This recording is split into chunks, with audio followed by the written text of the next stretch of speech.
All those in favor, please signify by saying aye. Aye. Aye. Opposed? Motion carried. I was remiss at the beginning. I would encourage everyone to please turn off your cell phones, with the exception of the chief of police and our fire chief. We'd respectfully request that everybody make sure that their cell phones are off. Thank you. Item E is a building permits report. Has been submitted. It is pages 7 through 10 in your packets, Commissioners. I'll make a motion to approve. Thank you, Commissioner George. Is there a second, please? Second. Second by Commissioner Olson. Been moved and seconded to approve the building permits as distributed, pages 7 through 10. Is there any discussion? Hearing none. All those in favor, please signify by saying aye. Aye. Opposed? Motion carried. Next order of business is the consent agenda. It has been distributed. It is items A through 8I. Excuse me. Are there any discussion on that, Commissioners, as to anything need to be moved around for you? I'd make a motion to approve. Thank you, Commissioner Jurdevig. Is there a second? Second. Commissioner Olson seconds. Been moved and seconded to approve the consent agenda as distributed, items A through I. Is there any discussion? Seeing none. All those in favor, please signify by saying aye. Aye. Opposed? Motion carried. Moving on. We are now in the regular agenda. The first item is the approval of a conditional use permit allowing for a home occupation firearms dealer, which will have customers coming to the residence. Mr. Peterson, City Planner.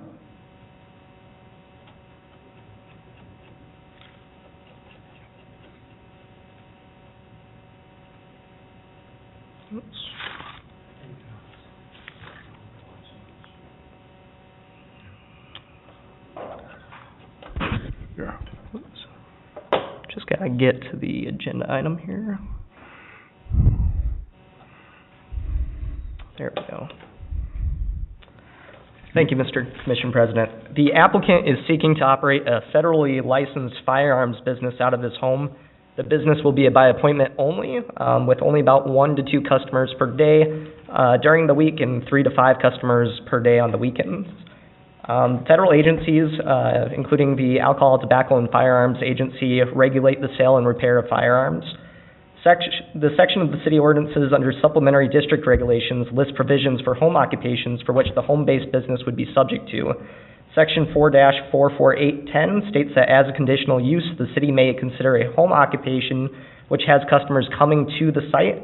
It further states that the city may place any conditions on the home occupation as deemed necessary to ensure that it will not be a detriment to the character and livability of the surrounding neighborhood. Home-based businesses are required to provide off-street parking for customers in addition to the 2 required spaces for all single-family residential units. The property in question can accommodate up to 6 vehicles on-site for off-street parking spaces, including space in the garage for the residential use. The applicant has been provided and has no concern meeting the full list of requirements to follow under the provisions for home occupations. A conditional use permit agreement for the use will be required to be signed by the applicant and may include conditions deemed appropriate by the City Commission. Property owners within 350 feet were notified, as well as applicable agencies and departments. We received multiple phone calls and letters from neighbors in the area, both for and against the application. Most of the letters and calls that we received in opposition expressed concern with traffic, and then also with the safety of having firearms in the area as well. No concerns were noted by other agencies. Due to the appointment-only nature of the business, it does not appear that this use will bring a great deal of traffic to the area. The application may be considered consistent with the comprehensive plan if it is determined not to be a detriment to the character and livability of the surrounding neighborhood. It is recommended that the city approve the proposed application on the basis that it is consistent with city plans and ordinances, with recommended conditions of approval as follows: that the applicant meet all requirements set forth for provisions for home occupations found in section 4-448 of the city ordinances, that the applicant meet all federal and local requirements as they pertain to the sale repair, and handling of firearms, adequate parking for both the home occupation and the residence be maintained, and a signed conditional use permit agreement is received. At their April 13th, 2021 Planning and Zoning Commission meeting, the Planning and Zoning Commission recommended approval of this conditional use permit on a 7-to-1 vote with 2 additional recommendations. The first recommendation was that the conditional use permit be required to be reviewed or revoked should the applicant sell the property. This particular recommendation is already worked into our planning and zoning ordinances. It's a fairly new amendment to our ordinance, which was only done a couple of months ago. And then also the second condition would be that property owners within 350 feet of the property be notified of how to file a complaint with the city regarding the home occupation should the application be approved. I would also like to note here that even though tonight is not a public hearing, a couple of people did reach out to me about the concerns that they had regarding that they weren't able to log into the planning public hearing meeting that was held last week due to some technical issues with logging into Zoom. I'm not sure if those folks are here tonight, but it would be up to the commission president to decide whether or not to hear from those folks. And that is all I have for this particular application. And the applicant is also here to take any questions that I might not be able to answer. Thank you, Mr. Peterson. Questions for Mr. Peterson? Okay. You have any questions of the owner of this entity? None? Is there anybody from the public? I'm going to allow this due to the fact that we had technical issues that were on the city of West Fargo. So we're breaking protocol here. Is there anyone that would like to speak against this? If so, just please raise your hand. We'll invite you to the podium. All right. Very good. Thank you. Commissioners, what is your thoughts? I would make a motion to approve with the 2 recommendations. Thank you. Commissioner Jurdovig moves to approve with conditions. Is there a second, please? Second. Commissioner George seconds. It's been moved and seconded to approve the conditional use permit for home occupation of a firearms dealer in this neighborhood. Is there any further discussion? For full disclosure, years ago I had an FFL in my home.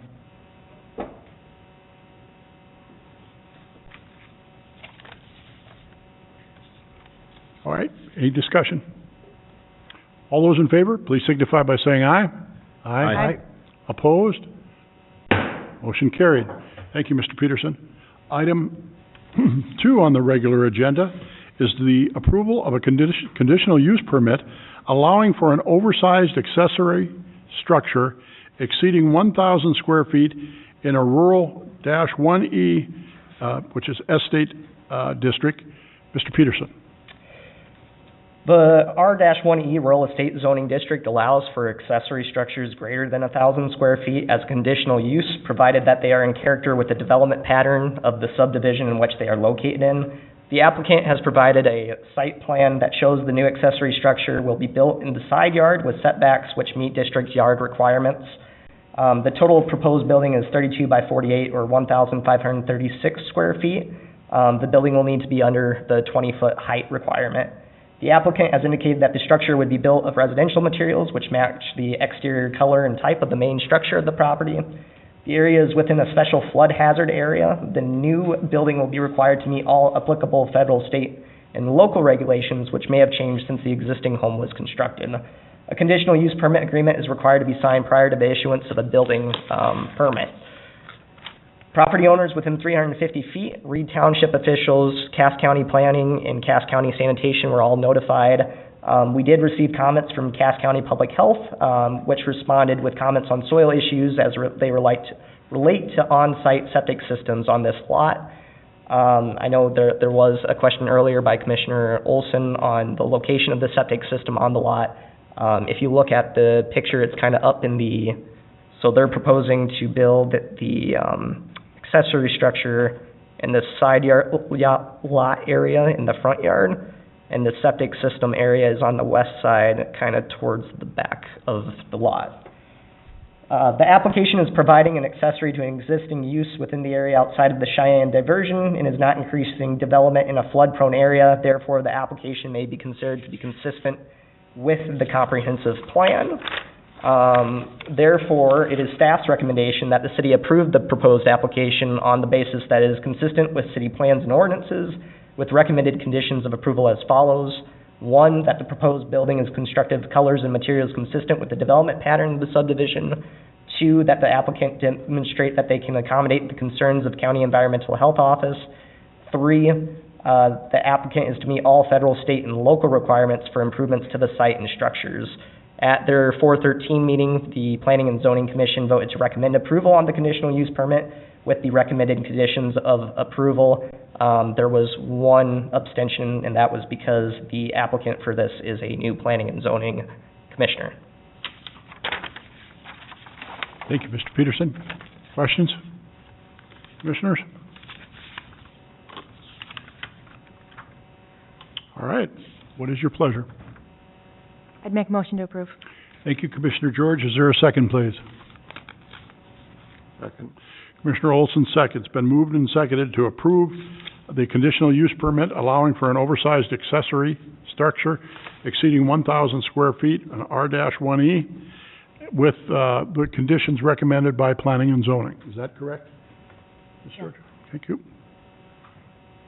Is there any further discussion? All those in favor, please signify by saying aye. Aye. Opposed? Motion carried. Thank you, Mr. Peterson. Item number 3 is the alcohol license waiver. Commissioner Mark Simmons. Thank you, Mayor. If it pleases the commission, I'd like to take these 2 separate, just because one I think is pretty easy and the other one may... Very good. We'll discuss item number 1, the food and beverage requirement. Okay, thank you. So I've had a couple of calls from some of the restaurant bars, and with COVID, they have had a hard time. They're just filling out their applications now, as we know, and they have to be in. And they've had a hard time meeting that 50-50 ratio, food versus the alcohol. So I'm asking that we waive that portion for this year so that we don't count that against them and it doesn't go against their liquor license. I think that with the COVID and everything that's going on and the citizens, are not being able to get out enough, I think that that's kind of a pretty easy thing for us to do. Can you clarify what you mean by... Well, right now, some of the licenses that the bar restaurants have, Commissioner, they go off receipts. And so they have to be 50% food and 50% liquor. And right now, because... So we're waiving that. Right. They haven't been able to meet their food side of it. Some of I've seen were 35, 34. And of course, if it's not 50-50, then obviously they're in a jam. So I'm asking the commission that we make a motion. I'd make that motion that we waive those. I guess, John, could you help me out how we would put that motion? Mr. Shockley, legal counsel for the city of West Fargo. Thank you. Thank you, Commission President and Commissioner Simmons.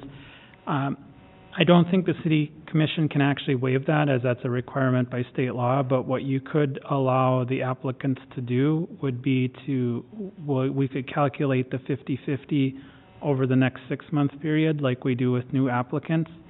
And so as they're restarting, we would base the calculation upon a longer period of time, because we don't want to run into a problem with state law that says you need the 50-50, but how we calculate it is something we can control.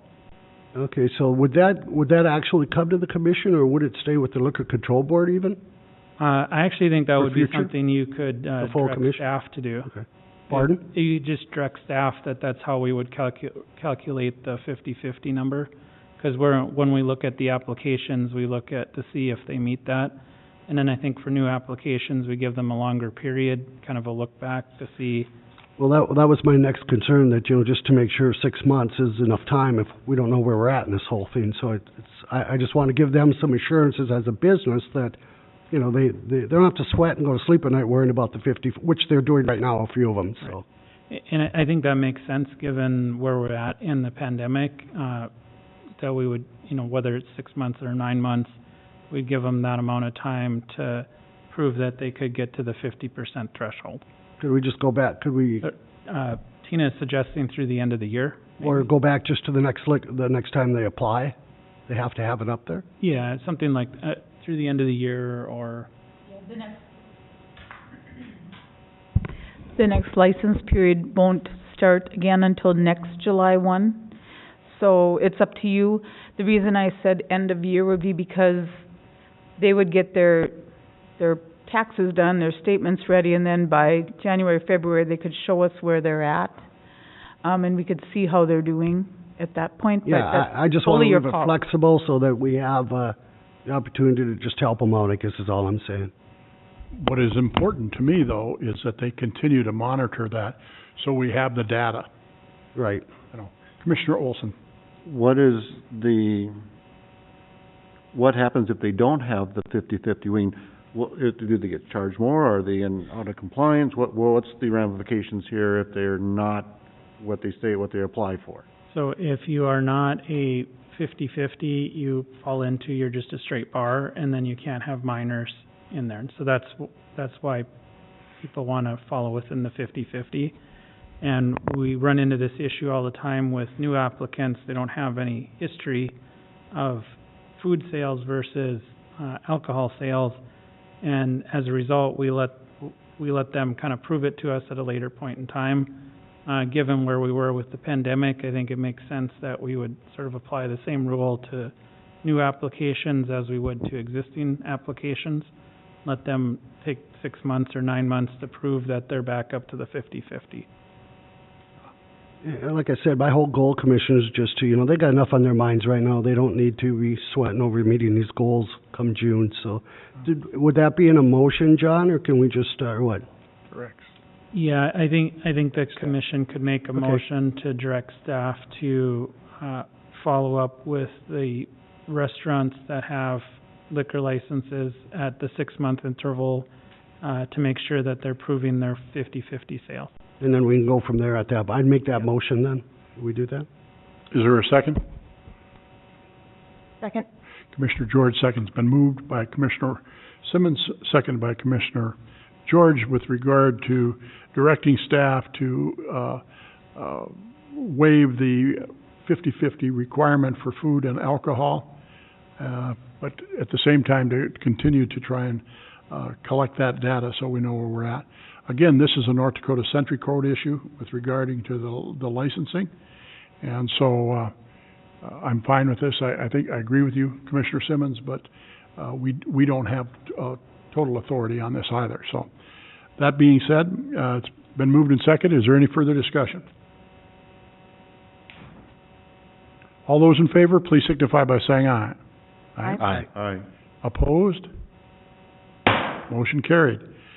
Thank you all. Item number 4. Oh, we have one more, Mayor. I'm sorry, the license renewal field. I did that to you. Thank you, Mayor, and thank you, you. Commissioners. I wanted to take this separate because I realize this is probably a little bit more stickier issue.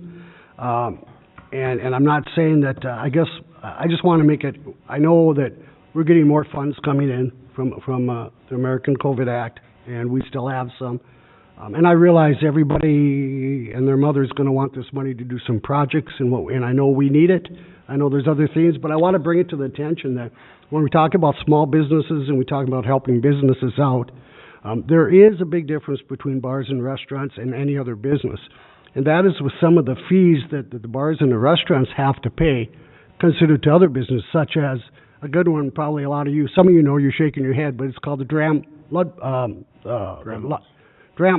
correct. It's the liquor liability is what it is. It's a special license that bars and restaurants have to have in order to operate that no other business has to have. And what it is, it's a liability insurance. So if somebody should leave the bar and get intoxicated and have an accident, they're covered. And those fees are huge, folks. They are anywhere, I checked on a couple of them, and anywhere from a smaller one, $6,000 a year, all the way up to $20,000 a year to cover that insurance, on top of their liquor license renewal fees. So I realize this is a thing, I don't know, I'd sure like to give them another break myself personally, but I know there's other businesses out there that need the help as well, but I just wanted to let the commission know that that's a huge deal, and I would like to try to help them out. And I kind of want to open up for some conversation. We foregone the liquor licenses last year, Tina, 90,000 approximately? in fees that the city collects? Approximately $90,000, yes. Yep. All right, so just for, public information. So that would be that. When I saw this appear on the agenda last week, I reached out to a number of businessmen and had some conversations with them. And, you know, different walks of life, not necessarily just bars and restaurants and the like. But I asked them what they received as a business entity. And as a former businessman, the one was kind of paralleling the company that I ran, and I was stunned by the amounts. $800,000 is what that business got.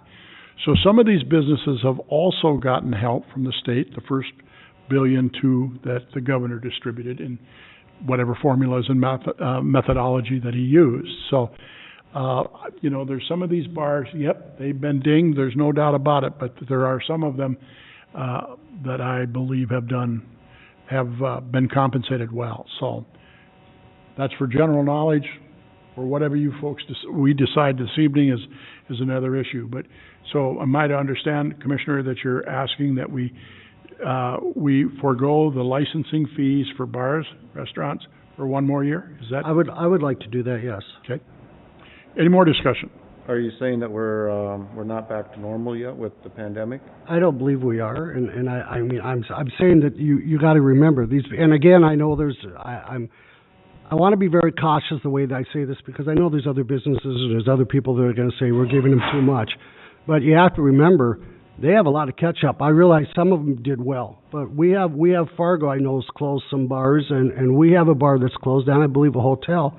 They have catch up that they're out on, and you know, it takes a lot. If you lose $10, it takes you 20 to get it back, so to speak. And so, I mean, I'm again, Tina's the advisor, I guess, here as well, but I think we can afford, you know, I think we could afford to do this one more year and just give them that little extra stimulus to get them going. I don't think that's going to put us in a big crunch, I guess.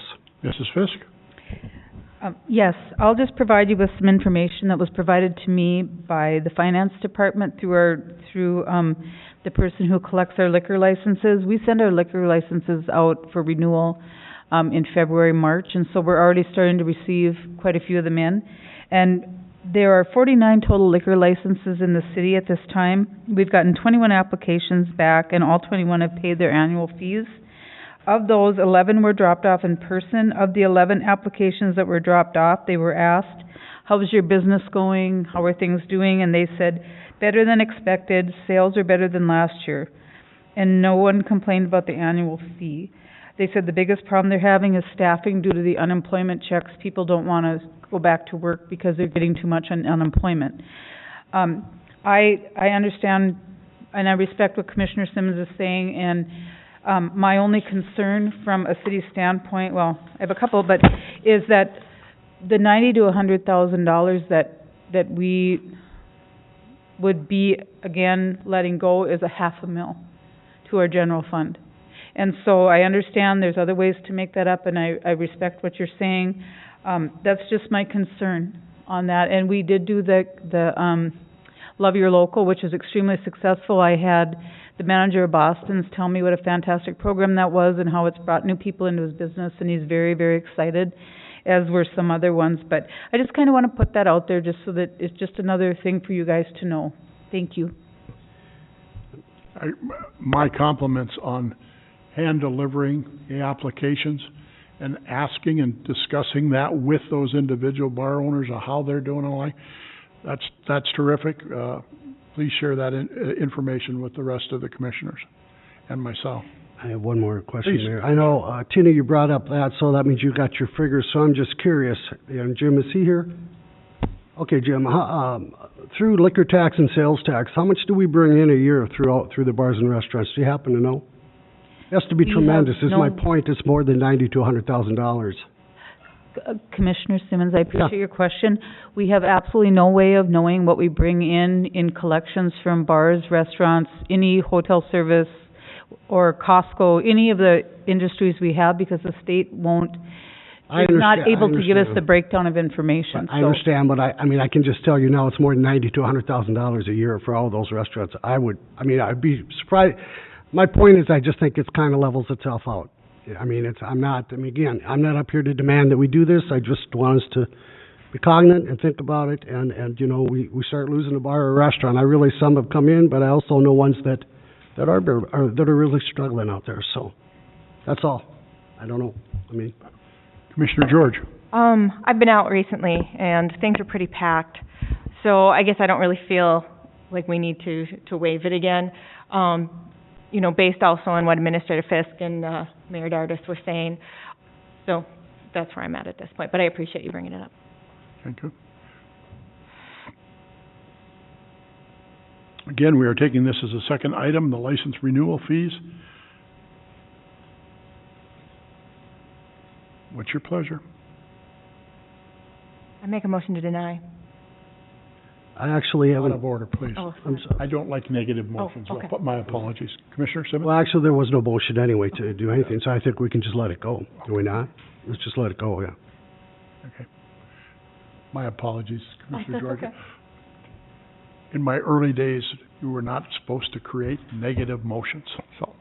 So make a motion to approve and then kill it. So, thank you. Forgive me. I'm a parliamentary procedure geek. I apologize. All right, moving on to item 4. Approval to order 2 automatic self-loading trucks for purchase in 2022.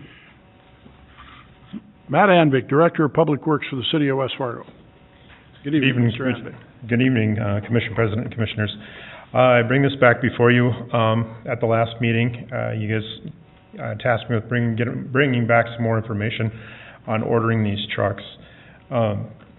We know, I guess to kind of go over it again, in the last year, we've seen that we kind of need 5 trucks for running the side load trucks for our garbage is kind of the magic number that we need to kind of do moving forward, and also to be most cost effective to move forward with that.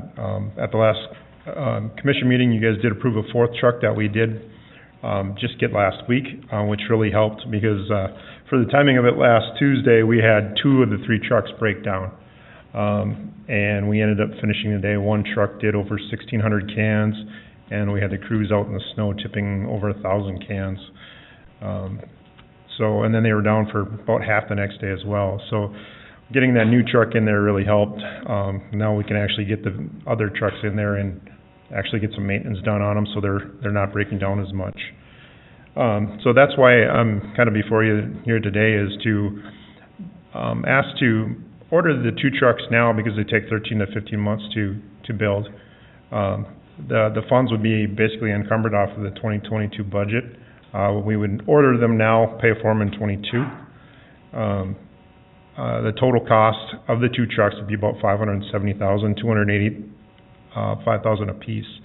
And right now, we did talk to the vendor, and if we did order them now, we would have that price locked in there. That is another one of the issues why we're bringing it forward. The steel prices are going up, and there's a lot of steel on these trucks. So just in the last few months, they've went up about $17,000. They expect it to keep going up as well. That way that we would be able to, I would say, between the rising steel prices, more maintenance cost, and lower trade value by waiting until next year, or the budget is approved to order this, we would probably be saving, if we ordered them now, about $50,000. And I think that's kind of on the low side. Are all your trucks now diesel that are garbage collection? Yes, they are.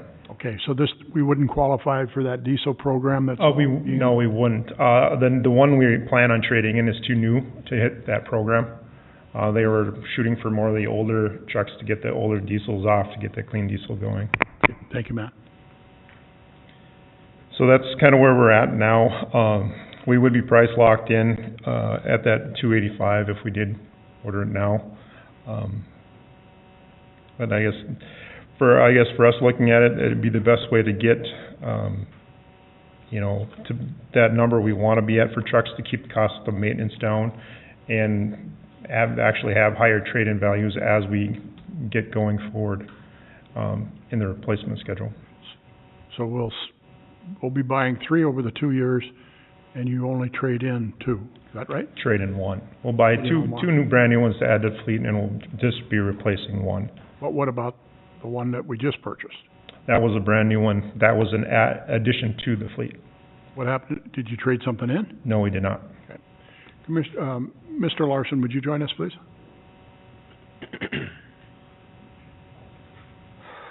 With Mr. Anvik's proposal that he has here, tell us how the funding works. Currently, there is adequate funding in the sanitation department or fund. These funds were raised when we raised fees as of January 1st, 2019, with anticipation of having to replace a lot of this equipment. So we have been building some funds and equipment reserve funds so that we can cover this cost. As well as we look forward, we're going to be looking at methodologies to level out our costs on an annual basis throughout the utility. And this is the start of that process. But we do have adequate funds as of right now, today, if we had to write the check now. Thank you, Mr. Larson.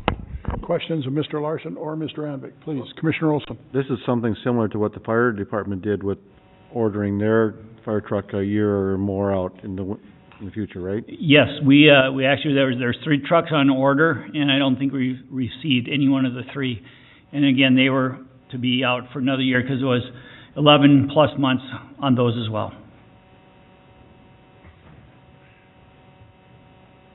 Additional questions? Mr. Anvik, did I cut you off from your final No, your presentation? I apologize. That's all that pretty much that I had, is just that we're just trying to get back to that level so we can kind of cut down on some of the repair costs that we've been having lately.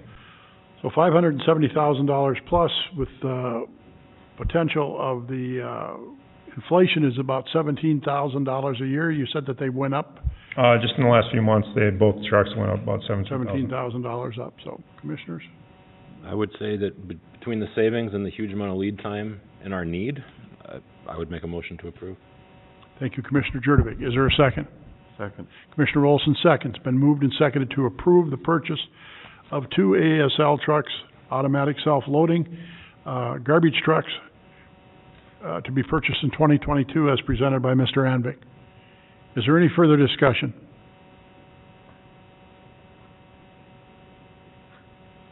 Is there any further discussion?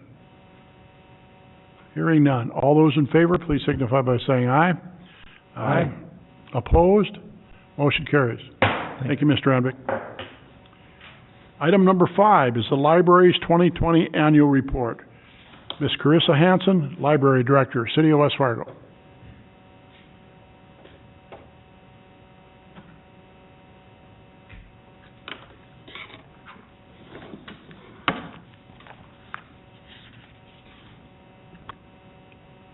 Good evening, Commission President Dardis and Commissioners. It is with great pride that I present to you the 2020 annual report of the West Fargo Public Library. And it was certainly a year of challenges and loss and transformation and innovation for the library and the local community and the world. And as our community experienced the pandemic together, everybody emerged with a story to share. And tonight I'm going to share statistics and patron stories about the impact that the library had in 2020. And as I share with you the library's 2020 story, you will also see what we got to see as we worked to serve the public in the last year, and that was a lot of stories about really community's humanity and struggles and triumphs too. When I think back on 2020, I will never ever forget the days leading up to the initial closure of the library building on March 17th, 2020, and I say closure of the library building because while our facility was closed, we were very much open for service, providing reading recommendations online, helping people access ebooks over the phone, issuing library cards in the mail, and providing virtual programs from our kitchens and our bedrooms and our living rooms. And I will never ever forget the pride that I felt in 2020 watching library staff transform our services literally overnight to reach residents online, at home, and at a distance. And library staff quickly reimagined how to provide personable, high-quality services to West Fargo residents. During the pandemic, we implemented a curbside pickup service, we provided free Wi-Fi accessible from the Ladone Community Center parking lot, hosted dozens of virtual and outdoor programs, and we produced wildly popular take-home program kits and eliminated fines on overdue materials. And when we did this, we heard comment after comment like, "Please continue to do the storytime videos, my toddler loves them." I love the flexibility of completing the programming kit at home, I love everything the library offers. There are so many resources for people like me. Thank you, library people, for all of your work and the great programs you offer. Thank you for all of your willingness to help me get books, a lifeline at this time, and so much appreciated.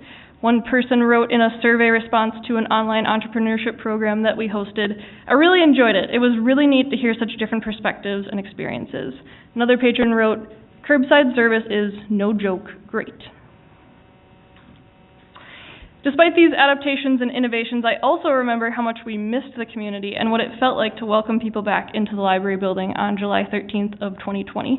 And despite social distancing and plexiglass and masks, reopening week was really one of our most joyous weeks of 2020 because we knew that having our physical building open meant that people facing unemployment could search for jobs using the library's computers, kids and families could freely browse for books again, and that visitors who rely on the library for social connection could reunite with staff and each other.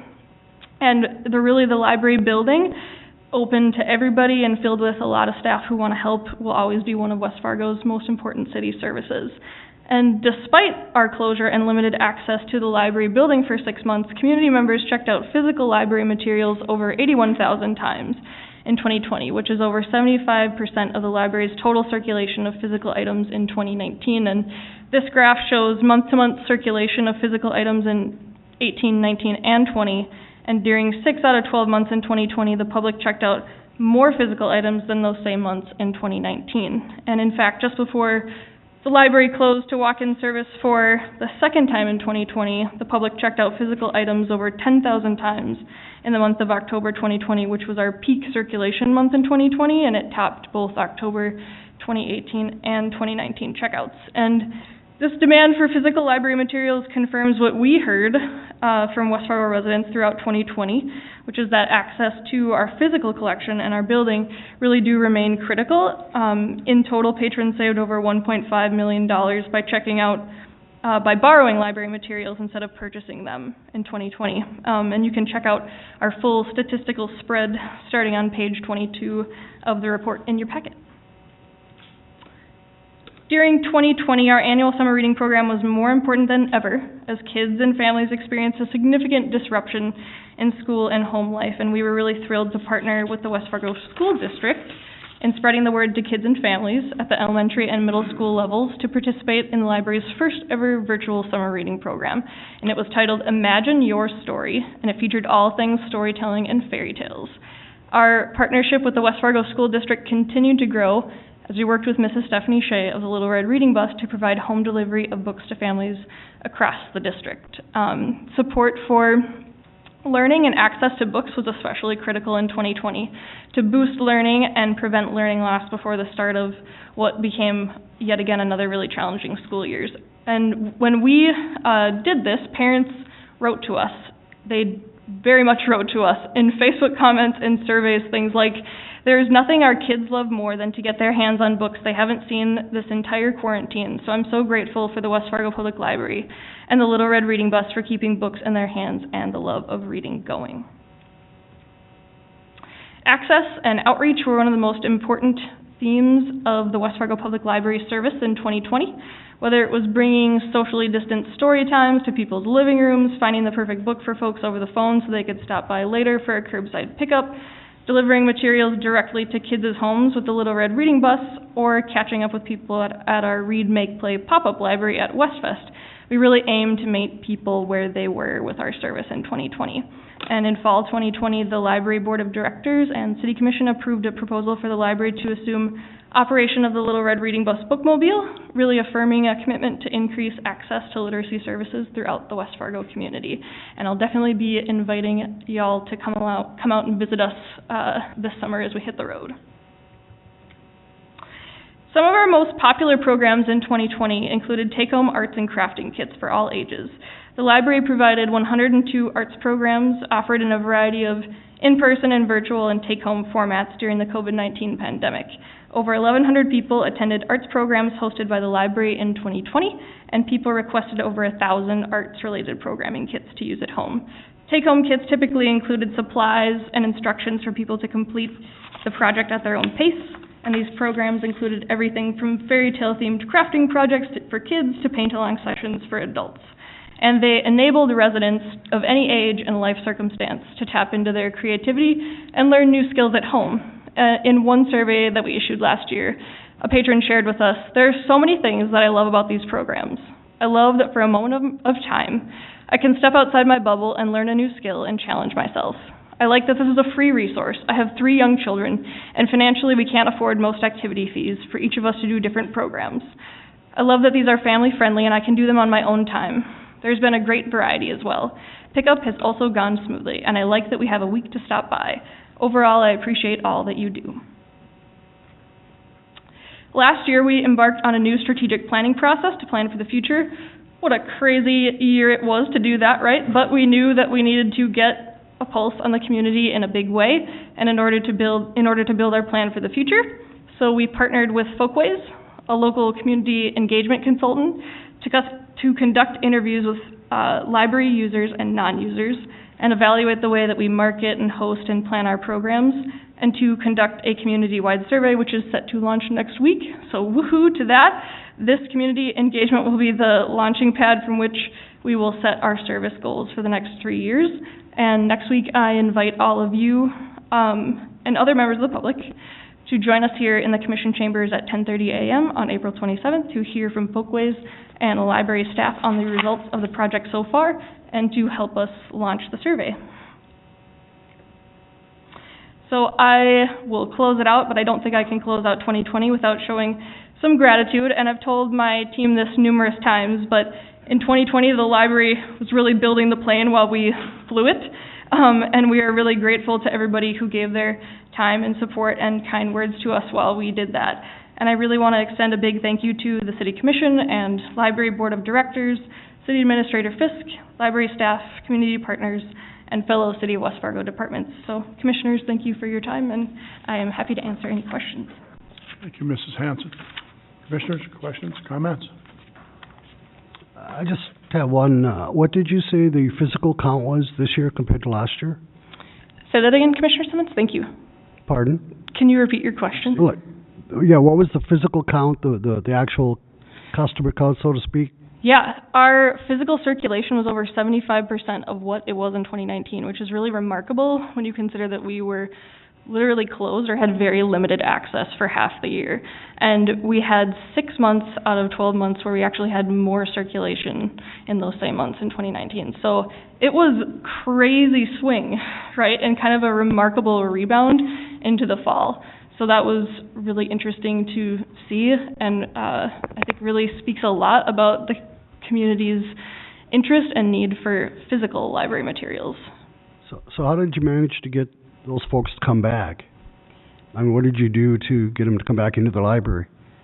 Well, people, I have to say, when we announced closures or openings, they paid attention, and we got the word out there when we reopened. However, it did take a while for people to kind of get the hang of how we were operating, because we operated so differently at different times of the year. But I think it just came down to a lot of good promotion up front and then continuous promotion throughout the whole year, really. So we did a lot on social media in 2020, and I think this really tied into that. Okay. Yeah. I'd like to commend you and your staff for your resourcefulness, your innovation, your creativeness, your content. I logged in a couple of times, which I think you were aware of, and with about 20, 25 kids doing craft projects. And the kids were truly excited and had a really great time. So your staff had great content in order to engage them, and they did a nice job. Mine didn't turn out as well as some of the kids looked, but we got her done. So, again, congratulations, Chris, on a tough year, and Thanks. I think you folks did a great job. Thanks, Commissioners. They really enjoyed having you there, too, for that event. So, thank you. Do we want to do an action item on accepting Mrs. Hanson's library report, Commissioners? Do we need to? I don't think we do. No. Okay, all right. Thank you again. Moving on. Next order of business is item number 6. It's a second reading of ordinance number 1182. It's revising and updating the criminal and traffic ordinances to match state statute and to update the city's bicycle regulations to match current practice. Mr. Shockley, Legal Counsel for the City of West Fargo. Thank you, Mr. Commission President. There's been no changes between the first and second reading. This appeared, on first reading, 2 meetings ago. We just had a, intervening meeting, which it wasn't on the agenda. But there's been no changes between first and second reading. Thank you, Mr. Shockley. Any questions of Mr. Shockley? Commissioners, this is an actionable item. I'll make the motion to approve. Commissioner Olson moves. Is there a second, please? Second. Commissioner Jurdovic seconds. Been moved and seconded to approve the second reading of the ordinance 1182. Is there any further discussion? Hearing none. All those in favor, please signify by saying aye. Aye. Opposed? Motion carries. Item number 7 is an improvement district number 1337. Dustin Scott, City Engineer for the City of West Fargo. It's to approve a task order number 45. Mr. Scott. Good evening. Thank you, Commission President Dartis, members of the Commission. Give me a second here as I get back to the agenda.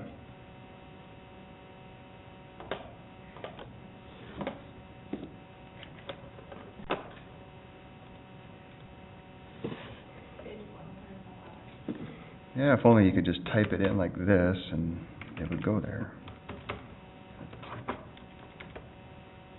Enter. Hey, all right. I think Brad told me that a couple meetings ago. Huh? All right. So in front of you, you have a task order. This is for the petitioned improvements down in the Wilds subdivision, south of 52nd Avenue.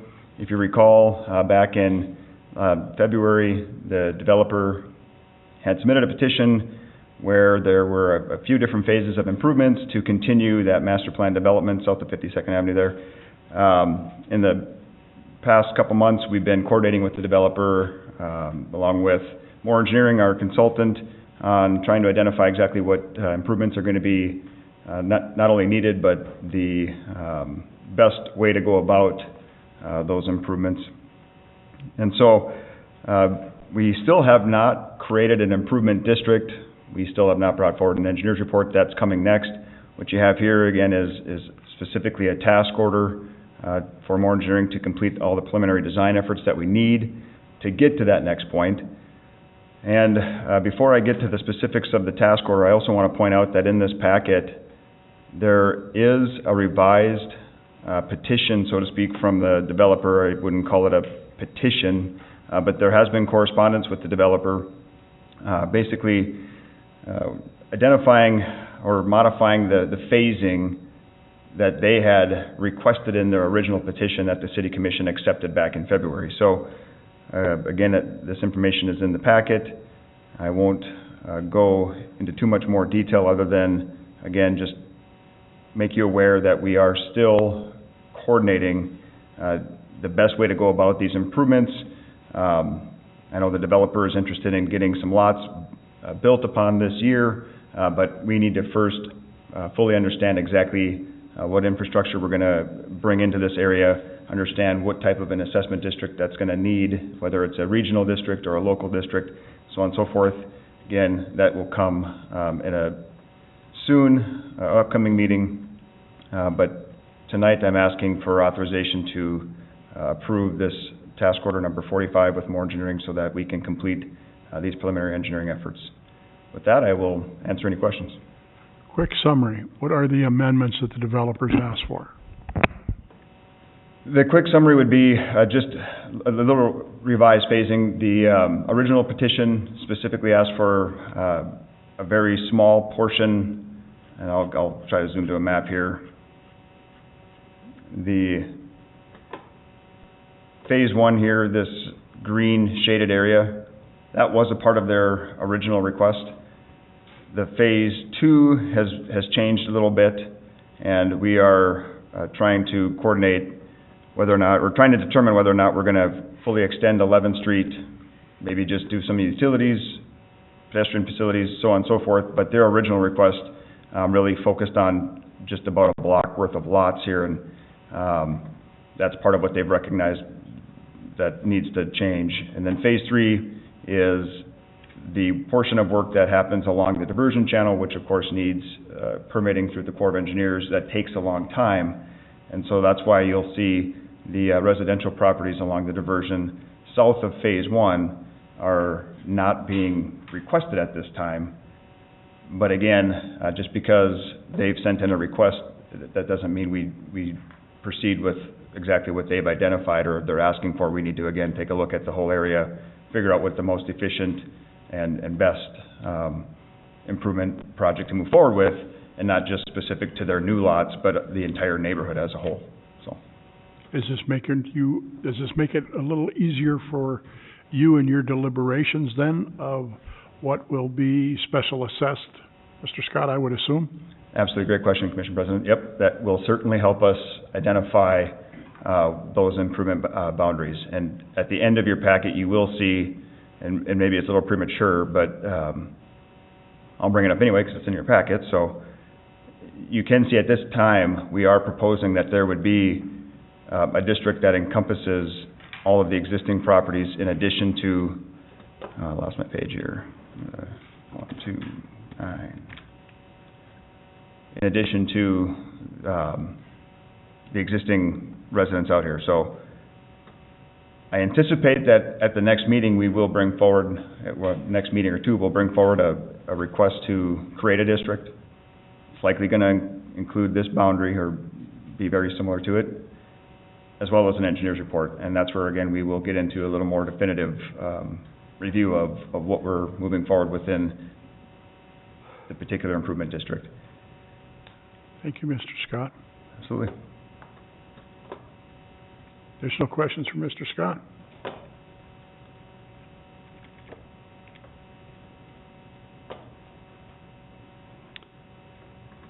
Now I'll make a motion to approve task order number 45. Thank you, Commissioner Olson. Commissioner Simmons. Been moved to approve District number 1337 for the task order number 45. Is there a second, please? I'll second it. Commissioner Olson, see, I knew I had it right. It's been moved and seconded. Is there any discussion? Any discussion?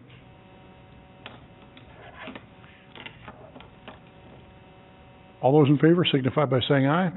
Aye. Aye. Opposed? Aye. Motion carries 4-1 vote. Thank you. Yes, ma'am. We stand adjourned for 5 minutes.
Oh, your ID tends to be there?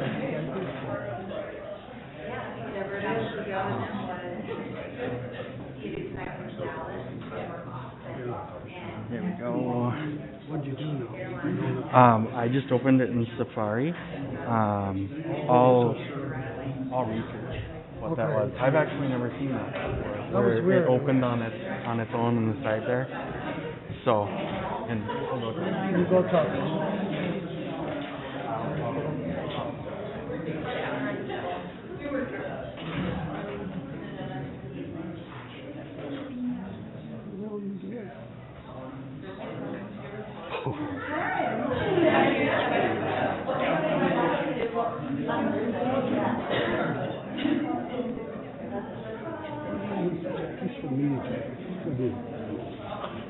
Damn you. Well, I wonder.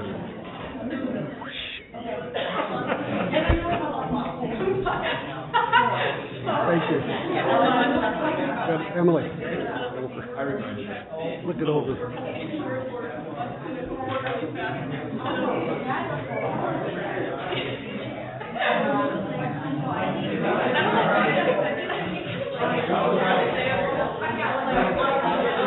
Don't give her any more to drink.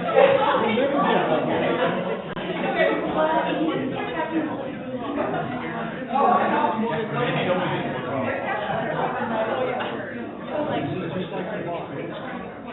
One, you're serving her one.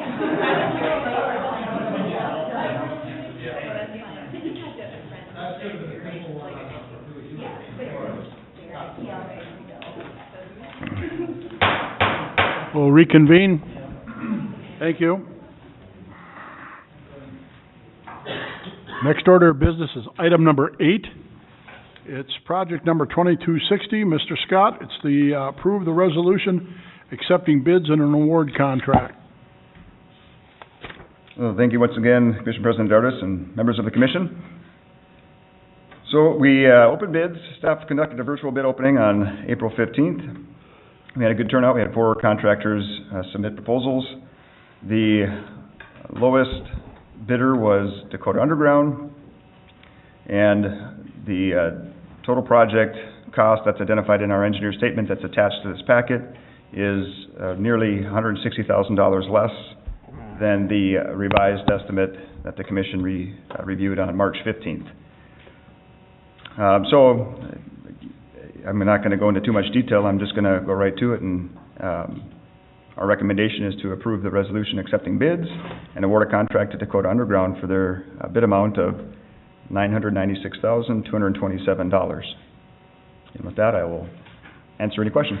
Questions for Mr. Scott? Just so we identify what, the public, the project 2260 is to do what? Thank you, Commissioner Olson. Yes. Project number 2260 is our concrete pavement repair job that is going to occur throughout the town, throughout the entire city.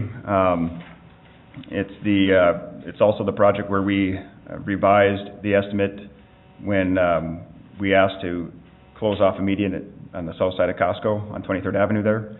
So predominantly we're going to be out fixing concrete panels, replacing concrete panels, but the project also includes the work on the median, basically between Costco and Taco Bell.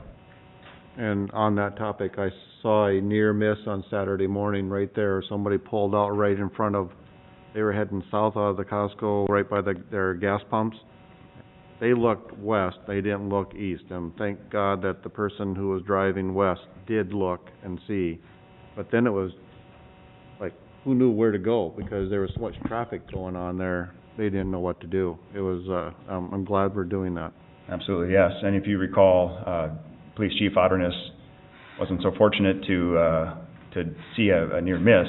He witnessed a full-on collision, so certainly important that we get that median closed up. Additional questions for Mr. Scott? I'll make the motion to approve. Commissioner Olson moves. Is there a second? Second. Commissioner Jurdovic seconds. It's been moved and seconded to approve project number 6057, which is citywide concrete improvements, for an overall cost of $1,105,000. The estimated cost from Dakota Underground is $996,227. Of course, there's contingency. So, that being said, is there any further discussion? Seeing none, all those in favor, please signify by saying aye. Aye. Opposed? Motion carried. Thank you, Mr. Scott.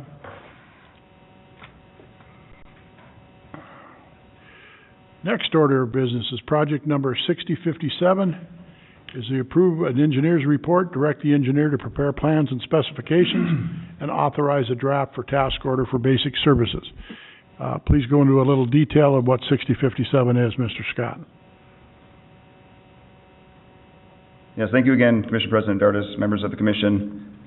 So if you recall, we've got a project that's going to start construction here this spring on the Drain 45. It's part of the multi-use path facility that we've been planning for nearly 10 years since we've enclosed the drain with the box culvert. Over the past 10 years, there's been a nice greenway there. Since 2014, we have been pursuing funding from the state within their Transportation Alternatives program. We did receive funding in 2019 for phase 1 of this multi-use path, which will extend basically from 13th Avenue up to 7th Avenue.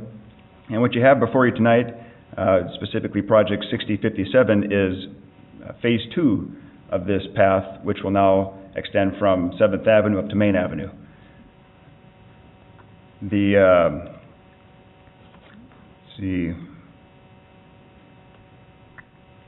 So the engineer's report that's included here, again, is going to be very specific to phase 2, and the city received a grant in 2020 in the amount of $290,000 for phase 2, and directed the staff to, as you can see here, on November 2nd, City Commission awarded bids for the construction of phase 1, and also authorized the engineer to prepare the engineer's report for phase 2. So that's what we're here tonight with, is the engineer's report. The total estimated project cost for phase 2 is $855,000, with $290,000 funding from the DOT, in which the remaining $565,000 is proposed to be financed with capital improvement sales tax, similar to phase 1. We are not intending to special assess any portion of this project. So, there is a lot of information provided in the engineer's report. Part of the efforts that have occurred include the initial environmental requirements for the DOT. Being that we're getting funding from the DOT, we have to follow their typical process, which includes an environmental phase. And you can see here within Moore Engineering's report, they did include what's called the categorical exclusion document. So they've gone through, and the DOT has reviewed this. Actually, don't quote me on that. I'm not sure if the DOT has reviewed it or if we're about to send it to the DOT after tonight's meeting. So, but this is the document that goes to the DOT and is the first step in basically proceeding into preparing final designs. Let's see. I'm going to scroll to the cost estimate here. I'm going to go back up to the engineer's report. One thing you're going to notice as we move forward with these projects, if you haven't noticed already, is the engineer's report is being prepared by staff. And it is basically going to be either a standalone document, or it will include attachments such as our consultants' preliminary engineering reports. And so when the reason I bring this up is because there will be times where the estimate that I'm providing in our engineer's report is going to vary from the estimates that were provided by our consultant, which actually is the case in with this project. The total estimated cost that, again, I've identified here is $855,000, which may be a little different than more engineering's estimates. So I just want to point that out for clarity. I think with that, the last thing I want to point out, this project not only is a bike path in that Greenway corridor, but we are taking the opportunity to enhance the safety at certain crossings and intersections, things like a speed table or additional signage to address concerns. Here's an example. Call it safety enhancement option 1. So with these safety enhancements, we are certainly adding cost to the project, but we feel like it is certainly warranted and necessary so that we provide a safe crossing and safe use of these pedestrian facilities. And that is something that is broken down for each of these, call it safety enhancement options. They are broken down within more engineering's document here. And of course, they provide an itemized breakdown of their estimates. Here you can see their total project cost was showing up as $885,000, but again, we're going to use the engineer's report, so $855,000 is what I'm proposing as an estimated cost at this point with the engineer's report. So I think with that, I'm going to pause and open it up for questions. What is the timeline on this for completion? So, having the DOT process to go through, right now we're hopeful that we can go out for bids later this summer, early this fall, so that we get the best competitive prices possible and start construction. If anything, we might start construction as early as this fall, but likely next spring, depending on how the final design review goes and any comments that has no effect on your North Dakota DOT awards? No, it does not, no. Okay. I think we have 2 years to use that funding. Commissioners, any additional questions?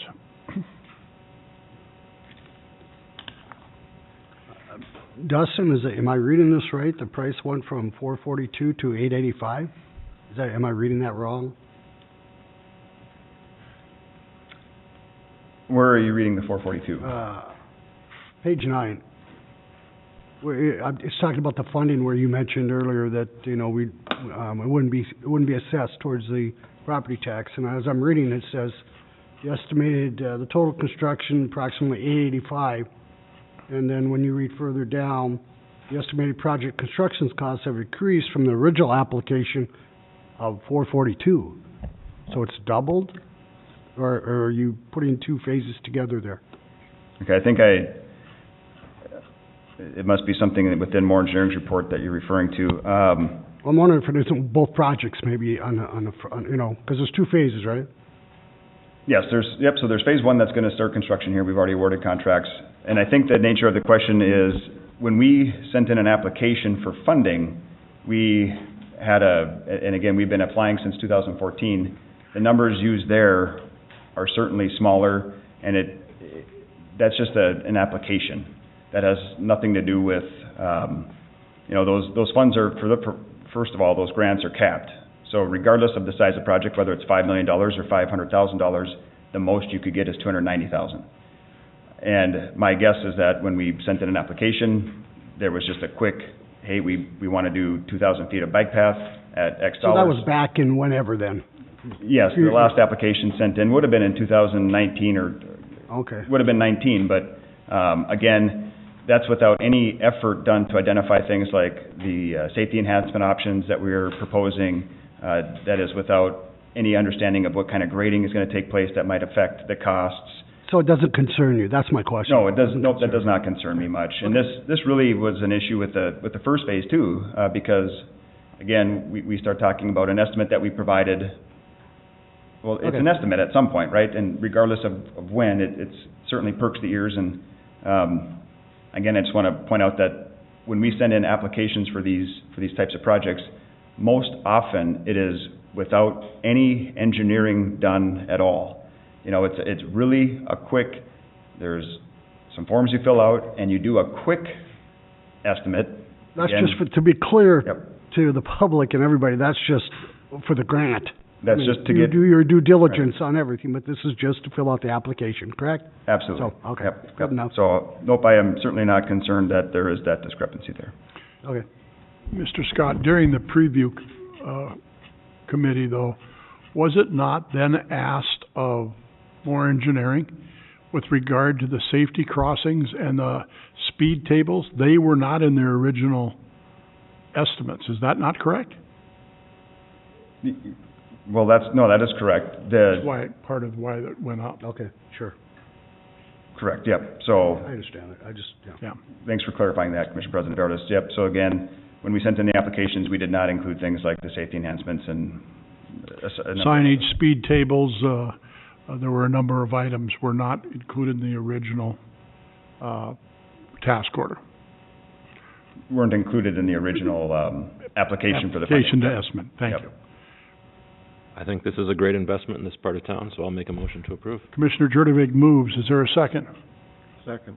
Commissioner Olson seconds, been moved and seconded to approve the engineer's report for project number 6057, which is Phase 2 of Drain 45. Is there any further discussion?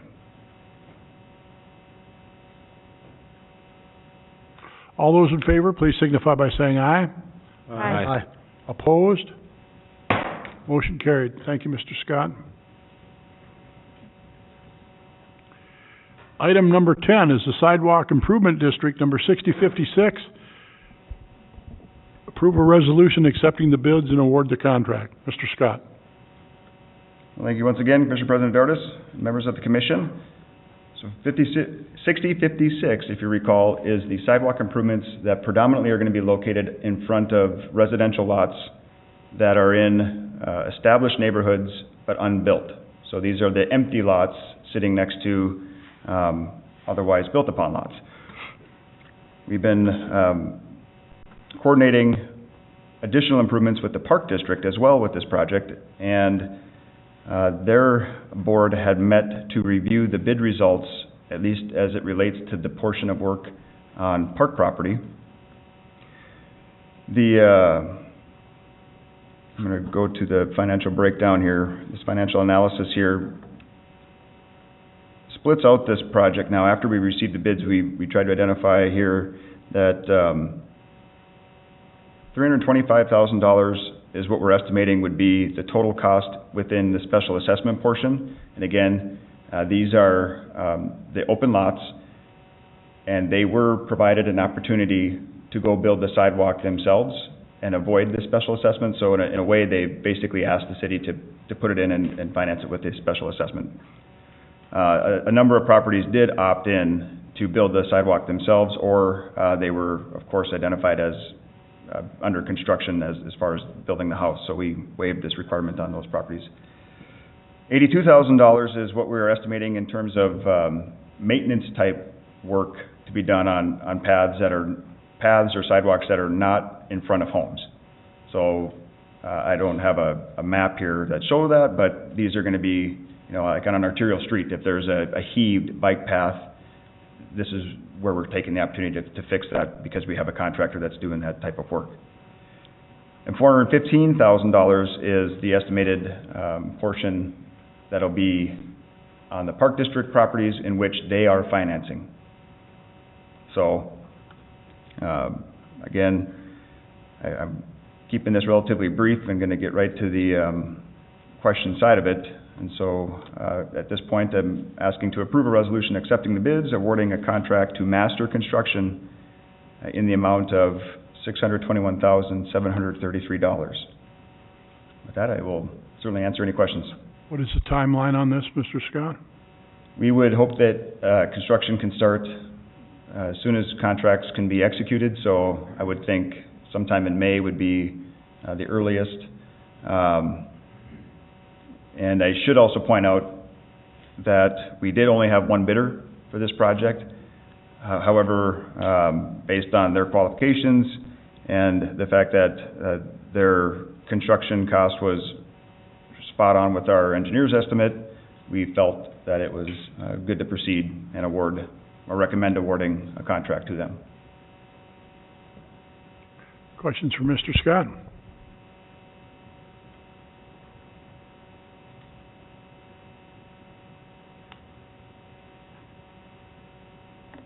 I'll make a motion to approve. Thank you, Commissioner George. Is there a second, please? Second?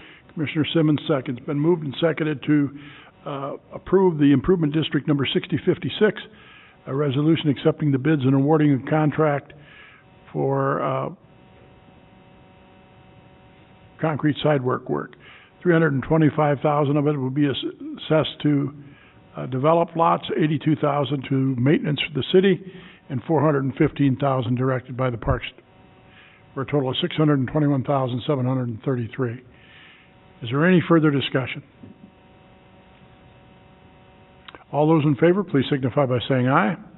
Aye. Opposed? Motion carried. Item number 11 is project number 1338. Mr. Scott, well, this is to create a project, approve an engineer's report, direct the city engineer to prepare plans and specifications, and authorize a draft task order for basic services. Mr. Scott. Well, thank you once again. I hope you're not getting tired of my voice here. I know I don't have a lot of inflection, but I'll try to at least be brief. So, again, there's a lot of information in your packet. To summarize it, in the 2020 CIP that was adopted or approved last June, we had a series of sewer rehabilitation projects identified in there. Specifically, we were calling out lift station rehab project. We had 4 of them identified in last year's CIP, each at $150,000, more or less a placeholder. We didn't have, again, a lot of preliminary engineering done, so we just were ballparking. And along with those 4 lift station rehab projects in the CIP, there was also a project identified. It was an $80,000 study to be done by a consultant to further evaluate project needs here. Between our services with, or our contract for engineering services with More Engineering and working with Public Works, we've been able to really forego that $80,000 study and evaluate the needs out in the, and this is predominantly in the, call it the core area, and identify a handful of lift stations here that need work, along with their corresponding force mains and some other infrastructure associated with the lift stations. And in doing so, we are proposing to not move forward with 4 individual projects, but to combine this into one large project for economies of scale. Having one contractor is also efficient, and it's an easier contract to manage. Having one consultant contract versus 4 contracts, so on and so forth. So we're proposing to move forward with one single project here. The CIP last year did have 2 of these, or 3 of these, identified to be under construction in 2020, one of them in 21. Of course, because of COVID and some other things last year, we didn't move forward with any of these. So we are proposing to move forward this year because these lift stations and the force mains are in critical condition. There's been, again, a lot of coordination with Public Works to evaluate the condition of the infrastructure, as well as identifying what all needs to go into here. But I will say that anytime we get into the existing sewer infrastructure, that becomes one of our most critical areas to focus on and make sure we are improving and maintaining to avoid any disruption, loss of service. Those types of things on a sewer line can have a lot of severe repercussions, things like backing up into homes, so on and so forth. So, again, there's an engineer's report in here. As you'll see, that starts out with an engineer's report identifying a total project cost of $1.24 million, and then you'll see the document prepared by Moore Engineering, which basically summarizes the results of evaluating not only the lift stations that we're asking to move forward with right now. There were 16 lift stations, predominantly on the north side of town here, that were looked at. We tried to prioritize them. Again, a lot of this was coordinated with Public Works. In fact, I would consider they are the lead on this project, and we're helping to facilitate and administrate it. So you'll see here that out of those 16 lift stations, 11 we're hoping to improve over the next few years, but specifically the 4 here that you see in this table are what we want to move forward within the Project 1338 that you have before you tonight. So with that, I'm going to take a pause, and I will go back up to the cover sheet here with the summary information and answer any questions.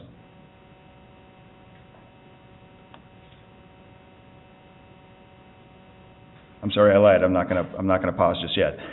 I am gonna clarify one thing. Our attorney, John Shockley, did recommend for a project like this to actually go forward or go through the process as if it would be special assessed.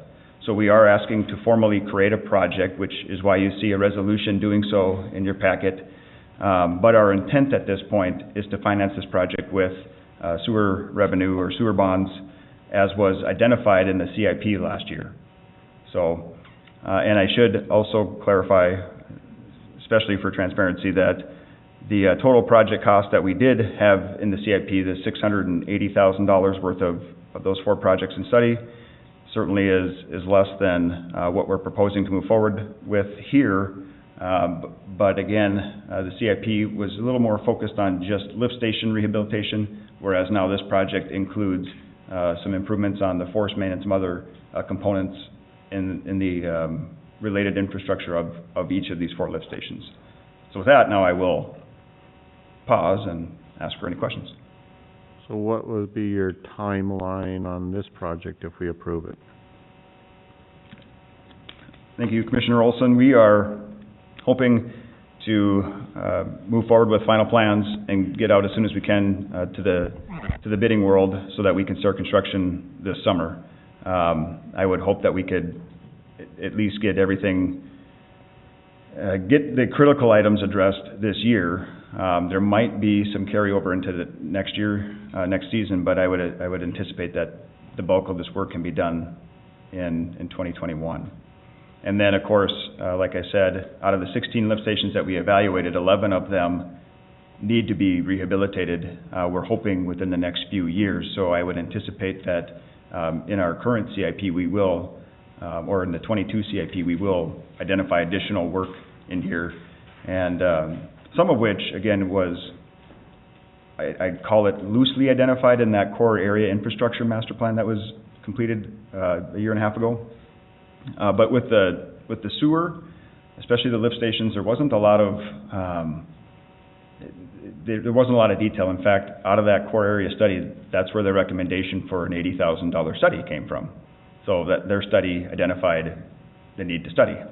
And what we're trying to do here is skip that process a little bit. I mean, again, we did between Public Works and their efforts, and about don't quote me on this, but about a $20,000 task order with Moore Engineering, we have concluded what we think will get us through the next few years worth of work that needs to get done to ensure the continued operation and function of this sewer infrastructure, especially on the north side of town here. So the combined CIP for 20 and 21 was $600,000? Roughly, yes, Commissioner President Dartis. There were other projects, I think, identified later in the CIP for future years, but specifically in 2021, there were $600,000 worth of lift station rehab projects. And those are the projects that we have, and along with that, there was an $80,000 study. Got that. Yep, okay. yep. But you're asking for $1 million too? But we're asking for $1.2 million right now. So it's not just the lift stations that we want to move forward with, there's some force main repair. Excuse me, I need to understand this. Yes. We've worked very, very hard to develop a CIP as to how we're going to expend our money in any given calendar year. Mm-hmm. Okay? We're $600,000 over on this project alone. Okay? Yes. Where's that dollars coming from? Oh, that's a great question, Commissioner President Ours. And so for now, again, I mean, I can let Jim come up here and talk to this. I will to be fair to Jim, he hasn't had a lot of time to go back and reanalyze the entire CIP, especially as the 22 CIP is still a work in progress. That's my point, neither Yep. have we. Yep. Yep. Nope, certainly understandable, and that's where, what I am bringing before you today is certainly identifying the need. I understand that there, certainly is a financial issue here, but I feel that my job is certainly to identify a need. I can tell you that, if anything, this is where developing a CIP gets very challenging when we aren't spending enough time and effort and money up front to fully vet out each of the projects that are on that CIP. We have over 100 projects on there, and to go through and fully vet them out to provide a proper estimate certainly can be done, but it would certainly slow down that process, and it would cost a lot of money. So, if anything, I'd go back and say that we were off. We were way off. When we estimated $150,000 per lift station, that wasn't anywhere near what we needed to be at. But again, it wasn't just a lift station. We're not moving forward with just a lift station here. We've identified that there's other things that need to happen. Again, it's the associated pipes and other components of the infrastructure out here, so. What would be the repercussions of us not voting for this or not doing it? So not moving forward, it just, we run the risk of a failure, so if one of these components were to fail, Public Works will be out there under emergency conditions to try to repair whatever fails, but depending on the extent of failure, could start to drive the consequences. Things like, is the failure so bad that sewer's backing up into homes? Is the failure so bad that we have to hire a contractor anyway because it's beyond what Public Works can handle? And those things would come with a cost.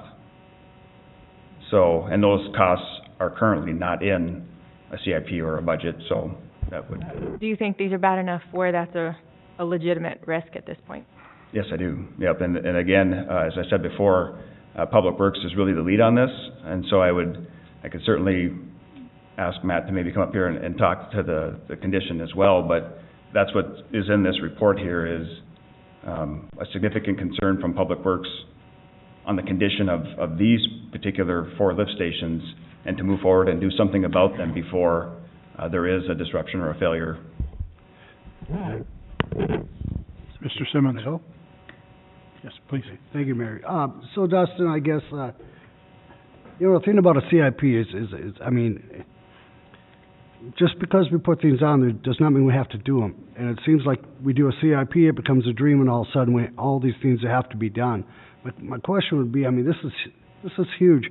So where's this money going to come from, all this additional money? Where do you expect us to get it from? Yeah, and so in the CIP, and again, what we're proposing here is to fund it with sewer bonds. I'd certainly ask Jim to come up and explain that a little further, but it's not with special assessments or capital improvement sales tax. It's with sewer bonds. I have a quick question. Commissioner Olson. This was set up to be 4 separate lift stations, but you referenced 16 at one point and 11 at another point. So how many actual lift stations would this project encompass? So within your packet, there is a report prepared by Moore Engineering where we had asked them to go through, Public Works had started with a list of 16 lift stations that they prepared earlier this year. Actually, I want to say I think they've had it for the last several months, last year. At any rate, those are the lift stations that we evaluated and then prioritized the needs, if you will. And after evaluating these 16 lift stations, we identified 11 of them will need work done to continue the safe operation and serviceability. Of those, we've identified or prioritized 4 to move forward with in the immediate future, whether it's this year or next year. And that's where that is relatively in line with what we were thinking when we put the CIP together last year, is we were thinking that 4 lift stations, 3 of them really should have been under construction last year, is what we had. And that's another point to make. Last year's CIP, we didn't do even half the work that we identified in there. This year's CIP, we're still not going to probably get to half the work. What we are trying to move forward with are the most critical projects, and that's where there is a statement in here where I say, of this CIP, some of our most critical work to be done, this is it. There are a lot of other projects. Now, I apologize, I don't have the CIP here today, but I would certainly be willing to share the CIP that we approved last June and compare the number of projects that we have moved forward with versus what we are at today. And I know that it's not even half. Commissioner Jurdovic. So there's definitely some nice to haves in the CIP, but, keeping our sewers running is not a nice to have. It's the lowest common denominator of expectations, I would think. So that's my view on it. And I trust the judgment if we think these are things that are at risk, and I don't want to see that happen. And again, maybe don't take my word for it. Take Public Works' word for it. They're the ones out there on a day-to-day basis. They're the ones with the utmost concern with this, and have really pushed us to move forward with this project, which is why it's certainly here tonight. So basically, what we estimated, and then after further inspection and analysis, it will cost more to correct the problem that's out there, that could arise. No? Absolutely. Yes, and as another thing to look at, as we look to other projects, I could think of, again, if I were to bring up the CIP, I could highlight how many of these projects, they're identified in there, but there is little to no engineering work done to truly pinpoint that estimate. And I can tell you they're all off. They are all off. Unless we're going to go through and do a full-blown, like the previous agenda item where we have a $140,000 task order for preliminary engineering work to identify the improvements that need to be needed. That's the level of effort that we need on every one of those projects in there. So Dustin, I'm sorry, Mayor, I apologize. Go ahead. So why can't we to start with what we originally wanted to do and do like the 4 or whatever and just get them paid for and move forward? Start with the worst 4 or whatever, and so it's not so much at one time. Why can't we just do that? That was the original plan, right? Yes, Commissioner Simmons, yes, and that's what we're still moving forward with, is 4. So I'm saying we're moving forward with 4 lift stations. One thing that has changed from the capital improvement plan is that we've added also force main work to be done, abandoning force mains here, replacing force mains over there. Do they have to, I'm sorry, but do they have to be done at the same time? It's the knee bone connected to the... Then they should have been in the CIP, right? And that's where I'm saying, when we did put the CIP together, we called it a lift station rehab project, and inherently we assumed that there'd be some other work with that, but we put a placeholder of $150,000 in there without much engineering work done, and in fact, the core area study had told us we need to do $80,000 worth of a study to even identify what type of work needs to get done. We said, we're not going to wait for that. We need to get something in the CIP now, because this older part of town needs work. Right. And we can't just not have something in the CIP, so let's put something in here. I pulled a number out of my hat saying, let's go $150,000 per lift station. And in fact, I think the early draft, it was 100. So we're moving forward with 4 lift stations, and it just so happens that instead of 150 per site, it's 300 per site. So how, in the future, can we get more accurate than this? This is the problem I think that some of us are having. So moving forward, how can we get to the point where you can come in front of us and say, this is a better position than where we're at today? Well, I think one thing we can do is I can certainly keep everything off, keep anything off of a CIP. It will not be in a CIP unless we have done a preliminary engineering study on it. So our CIP will shrink from 100 and some projects to nearly, anything, because I will go through the process of either staff will put together a report and evaluate it, or we will hire consultants to do so. Hiring consultants, of course, time and money, but That's what we will have to do, because otherwise I won't bring Then forward that costs money. because otherwise I don't want to bring forward a CIP with these high-level, shot-in-the-dark numbers Right. because of the inevitable scrutiny. And it is, it's tough, and I don't disagree. But it is still my job to bring forward what I feel is important It is. as an improvement project, regardless of how it costs. Commissioner Jurdevik. I would just like to say, I think it's important that we realize what the CIP is. It's a ballpark estimate, and we certainly can't hold our engineering department accountable to those estimates that are made, in some cases, years in advance with very little time and effort, and we haven't offered the dollars and resources to make better estimates up front. So I think we have to take it as the ballpark estimate. Sometimes we're going to be off. But I still think the document provides, you know, a roadmap of where we're going, and, you know, we're always trying to make it better, right? Yep, we certainly are. Yep. All right, don't misunderstand anything that we're saying here tonight, Dustin, with regard to what Commissioner Jurdevik said, what our first priorities are to provide the services to the public.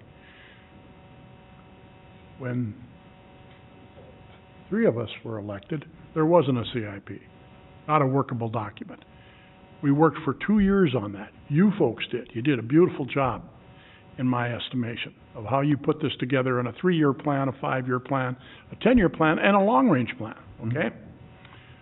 But I want to be respectful when I say this, that when we look at the CIP, how many times have we, since the January 1st of this year, we knowingly understand that the CIP is incorrect for what the dollars forecasted would be of what those expenditures would be? Anybody like to guess how many, what percentage? Is it fair for anybody to guess that? Well, no, okay, you don't have to. I don't. 100, I would say. 100%. He's right. Absolutely. And we went through this with our contracts. And I wouldn't have guessed that he'd be the best guy at math up here today. I'm not. But he's 100% right. Absolutely. So the point is, the position it's putting us into is that we're gonna get to the 6 month, for the dollars that we were gonna spend in public works, or the dollars we're gonna spend on some of these engineering programs, and we've superseded what we've expected to spend in 2021. Just one point to understand. I said this earlier, out of that CIP, we have yet to get to 50% of the projects we've identified. And so if, I'm just going to use a rough number, but We if there was... didn't get to 50% last year. Correct. And so if there was $40 million worth of work and we haven't hit 20 yet, we haven't exceeded a budget. If the overall city budget is the concern, we haven't got there yet. So the money's still, we haven't spent, is what you're saying? Yes, and again, before I commit to exact numbers, I would certainly want to pull up the CIP and let's highlight what we've done and review that. But I can tell you that the number of projects, it's less than half. Okay, you're missing my point. But, yep. And I apologize to you for that. My point is that going forward on the next monthly meetings, for any one of the department heads to say to us that it's in the CIP loses value, because we're not functioning in that manner now, whether it's the economy, whether it's the COVID thing and workforce or whatever. So we need to be cautious about always referencing the CIP. It's in the CIP because we didn't do 50% of the projects in 2019, and we're certainly not going to get to 50% in 2021. So with all due respect, that's what I'm saying is, the CIP now has to become a live working document. We need to be updating this thing. And if that takes the department heads reviewing that as to what the priorities are, like this one is, I completely agree with Commissioner Jurdevik. He's nailed it. He's hit this spot on. We don't have a choice, but we can't keep referring to a document that's not serving us well in guiding us of how we're spending our money going forward. That's all I'm saying. And that's not on you. Absolutely. That's on all of us. Understand. I'm the commissioner under the finance portfolio, so understand. Mrs. Fisk, you were reaching for your microphone. Do you have something to add? I was just going to, thank you, President Dartis. I was just going to concur that you are correct. This is a living, breathing document that fluctuates with the economy, with work that needs to be done, the demand for work, and there are times when we have to put in there just a placeholder like Dustin was talking about, and then dig into it and find out what's the true cost gonna be. And then what happens is, Dustin sits down with finance and administration and other departments, and we talk about, okay, we only have this much of a pot of money. So what are we not gonna do? Because this has to be done. And so there's a lot of work and thought that goes into this, and I know it seems like we're being flippant when we're here, but we're not. There's a lot of work in this background trying to make sure we're being as fiscally responsible with the citizens' sales tax dollars and the money that you guys have to approve as possible, because it is extremely important that we utilize the funds in the best way possible, because we have a lot more coming down the road, a lot. So, I appreciate your comment, because yes, it is a moving, breathing document, constantly changing. Mayor? Please, Commissioner Simmons. Thank you. So we've been here about 20 minutes talking about this, and I find this ironic because it seems to happen a lot, but I want to hear from our finance director. This is the man that we need to talk to about the money. You know, Dustin, you do the projects, Matt doesn't, but this is the man coming up with the cash flow, him and Tina. So I want to know, Jim, can we afford this? Can we pay for it? The answer is yes. But, you know, in light of what Dustin has said, this is a document that is moving. We scope it at the time the best we can, but things change, and we find out better information, and great decisions are made to bring these priorities forward. But because it's a moving and living document, as we move forward into version 2 now, and you remember this is version 1, it wasn't perfect. We've learned a lot. We are learning more when we do version 2. As we move forward, we will move and shift projects in the future because of these changes, these amounts that are over or under, and I understand over across the board here. We will move and adjust and the timing of the projects with the expertise of engineering, also that of public works and finance. We'll roll those together and we'll move them forward. We have to, because as Administrator Fisk said, we will not expend more than we have. So at this time, for this project, do we have the funding? Yes, it's out of the revenue bonds for the sewer fund. And we will be moving some projects down the road and stretching some other areas that are not as critical as this project is. Because as Commissioner Jurdovic stated, this one is not an option when it really gets down to it because of the nature of it. And to be able to piecemeal the project together, I'm going to have to paraphrase from our engineer. I'm not an engineer, but it is probably fiscally responsible to make sure that we put these together when we have the hole open. Let's do them all. Let's not just do part of them and then dig it again later. And that's kind of what the sort of thing here is. So while this is difficult to bring forward with the overage, where it does move up $600,000 from the original, it's necessary, and we did not have the ability to scope it without expending quite a bit of money across the board for all of our CIP projects. So unfortunately, we're going to be dealing with this from time to time, but I do believe version 2 of the CIP will be a lot tighter and better than what the version 1 was. When will we see version 2? It's a combination between engineering and finance and others. Dustin, what's our best guess? Well, quite honestly, in light of tonight's conversation, I'd like to really dial back and really figure out what do we want to put in there, how do we put it in there, and maybe if we don't have enough information to put a placeholder there, we back it off into a different area in the CIP. And so maybe we need to just reevaluate this. I will say, when we approve the 22 budget, there will be a CIP that correlates with that. We are going to bring it at the same time. I was hoping to have a version 2 in between last year and the 22 budget timeframe, but that would be a more or less shifting things around from last year's CIP, and there would be a lot of projects in there with numbers on it that I'm not comfortable with, quite honestly. Okay, well, we respect that. You guys are the experts, but again, I just want to state that, you know, everything has been, everything that was on the CIP is running considerably more money. And I realize that, you know, as best guess estimates and placeholders, and we can use all the terminology that we want to.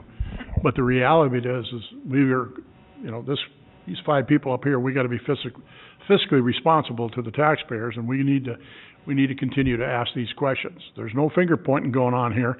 It's just that we need to re-identify, reassess, prioritize, and the like. So we're taking care the services that our citizens deserve and expect, and at the same time being as cautious with the resources as we possibly can. So that was not the intent of taking the discussion away from 1338 tonight. It's just that the CIP, as far as a credible document to me, is becoming less reliable, if you will. I'm sorry. Commissioner Simmons. I agree with you, Mayor, this is just, it's probably wrong, but it's my personal opinion to all the staff.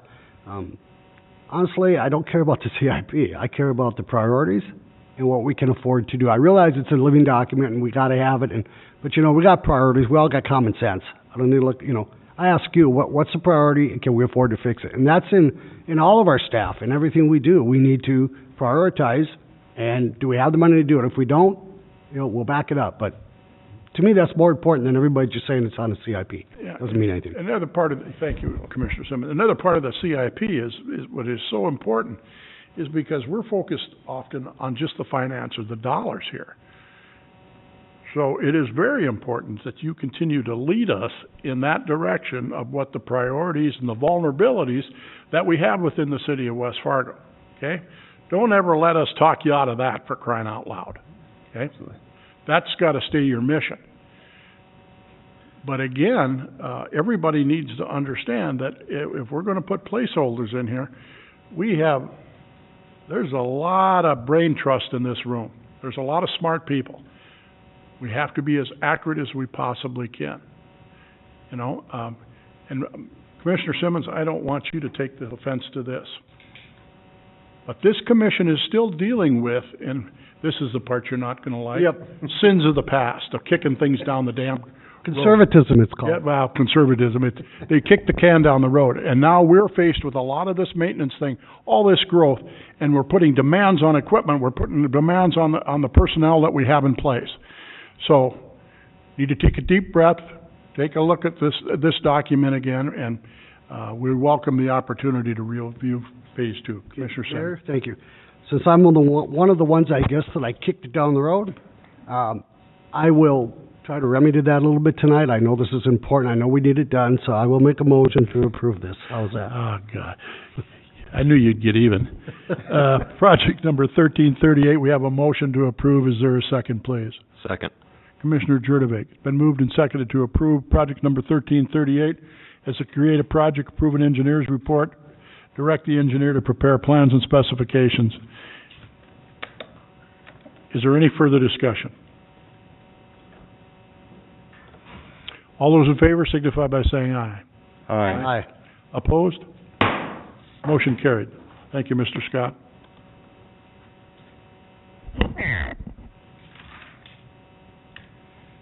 Item number 12 is Excel Energy's 9th Street project. Mr. Jerry Wallace is not in the room, so Mr. Scott. Yes, thank you, Commissioner President Dartis. I'm sure we would all like a reprieve and let somebody else come up to the podium, but Jerry had to be home tonight, so I'm gonna continue. As you're aware, Excel Energy is planning a major gas main project through the 9th Street corridor. They were gracious to come last fall and provide a presentation on their project.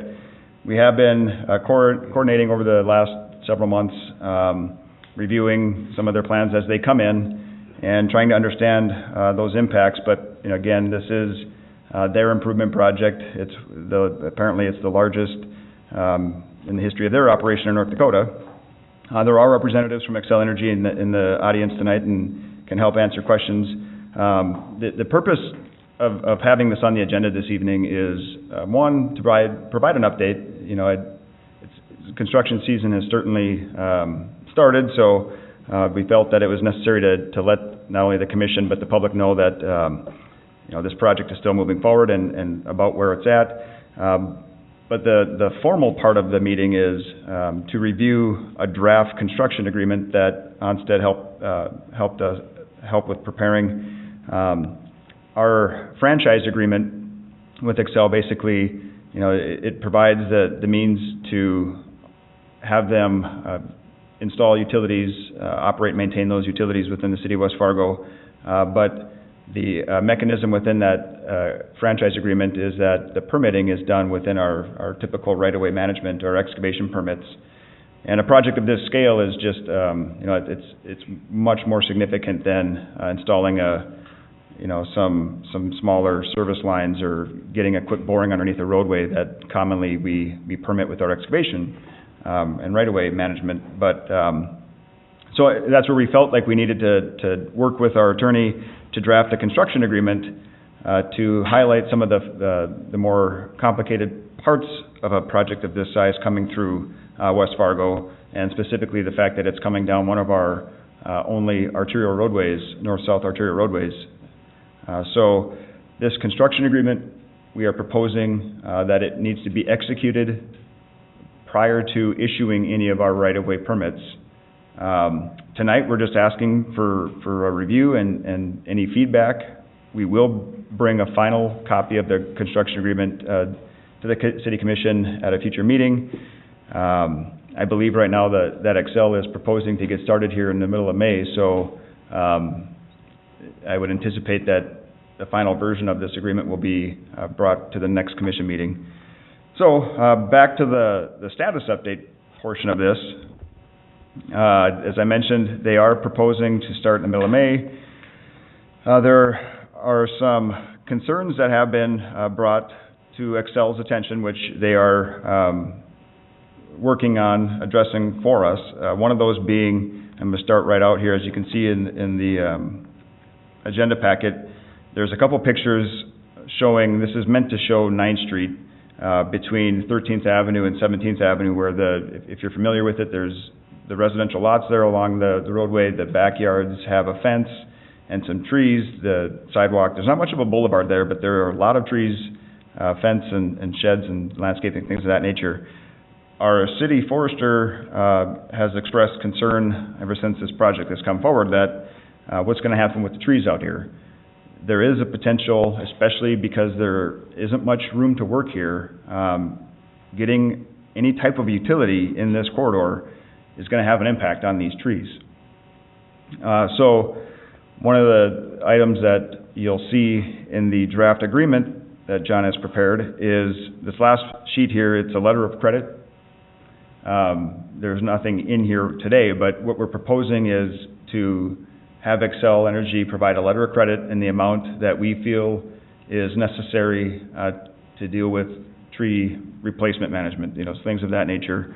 Again, some of that detail is being coordinated certainly with Jerry and our forestry department, and my understanding is that Xcel understands those concerns, and we're working with them to establish an appropriate dollar amount there.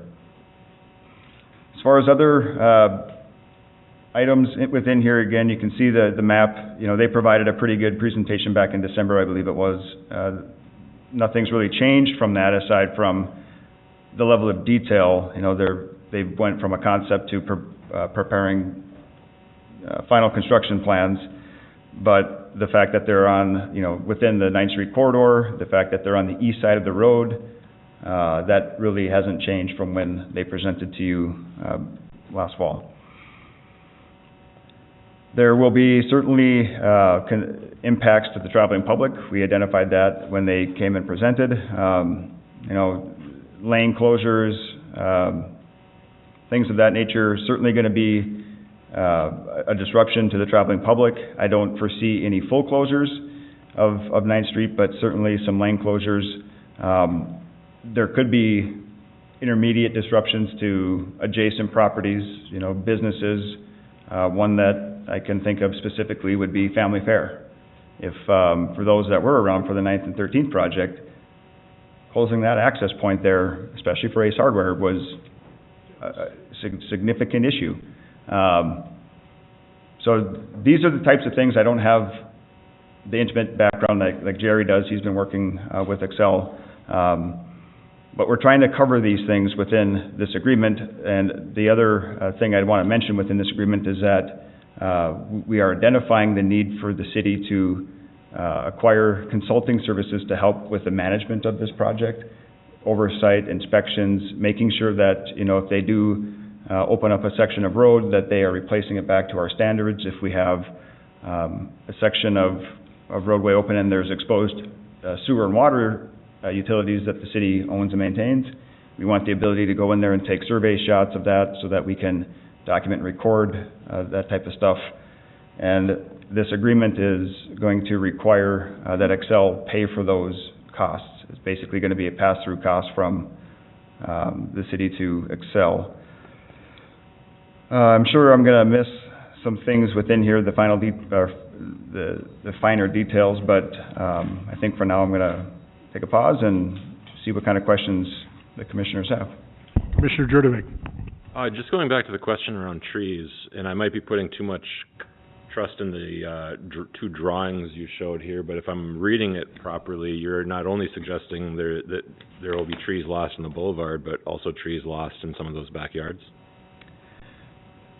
Good question, Commissioner Jurdevig. So the city forester put these renderings together, and that's exactly what he wanted to point out, is that the impacts of any kind of work here, the proximity of where this line is going to the trees, it's, in his opinion, it's likely that these trees are not going to survive, at least, if they might last another year or two, but within a short order, pretty much all of these trees will die, unless and I will say that there are areas that they are boring underneath and trying to minimize these types of impacts, but the concern is that wherever they are open cutting, and even some of the areas where they're boring, if they're not going to be deep enough to miss roots and all that good stuff, that's what he wanted to try to demonstrate, is that it could go from looking like this to, no trees.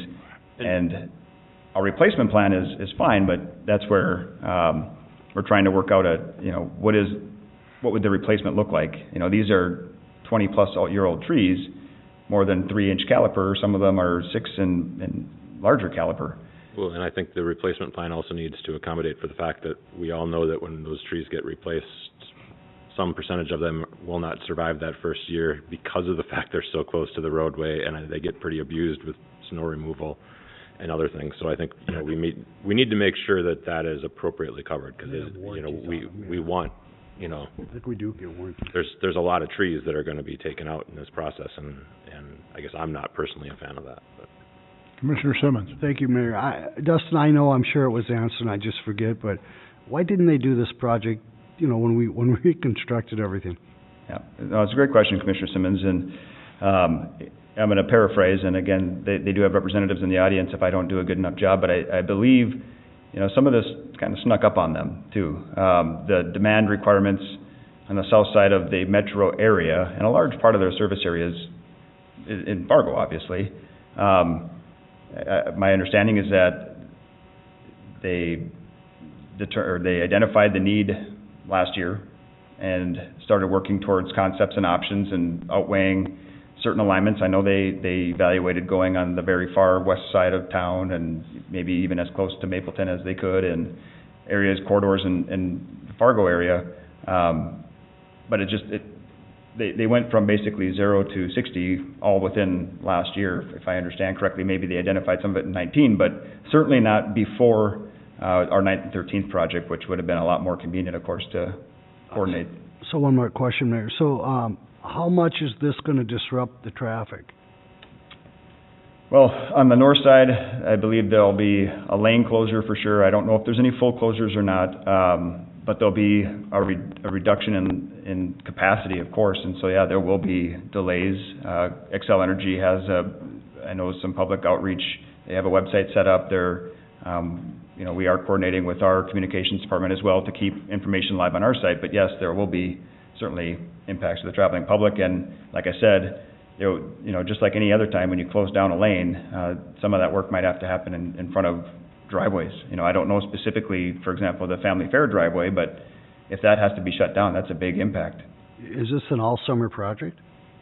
Yes, I believe so. I don't know exactly the duration, but I know that it's going to be the majority of the summer. I don't know how much into the fall that will take them. And I should point out, too, that there's a significant portion of this work being done in the city of Fargo as well. So if you look here on this particular map, and I apologize, it's probably difficult to see, the work extends from 7th Avenue northeast down to, the interstate is where then it jogs into the city of Fargo's limits, and it heads south of I-94, now in the city of Fargo, past 32nd Avenue, and then heads over to 45th Street. So, you know, almost half of their project is in the city of Fargo, and that's where, yes, it's a significant I imagine it's gonna take them all year. Hard to coordinate, Absolutely. Now, the portion in West Fargo, I'm anticipating the majority of the summer. Yep. And we have communicated things. I know, Commissioner President Dardas brought up a great valid point of minimizing disruptions during school year. You know, so waiting until school is out before, any impacts to 9th Street and along the schools. Excel has acknowledged that as well, and I believe that's the intent, so. Commissioner Olson? Well, with, Cheyenne Street basically shut down from 7th Avenue to Main Avenue now. When I came up here tonight at 4:30, southbound traffic was, bumper to bumper all the way from 7th Avenue to Main. And if we're gonna close down 9th Street because of this, it's gonna even get more congested, so we'll have to find out some different routes around town for north-south travel. Okay, Commissioner Olson, could you go back to the diagram that Commissioner Jurdovic referenced, that corridor, 9th Street corridor?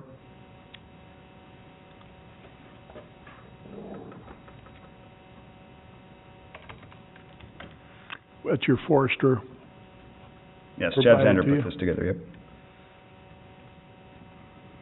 Thank you.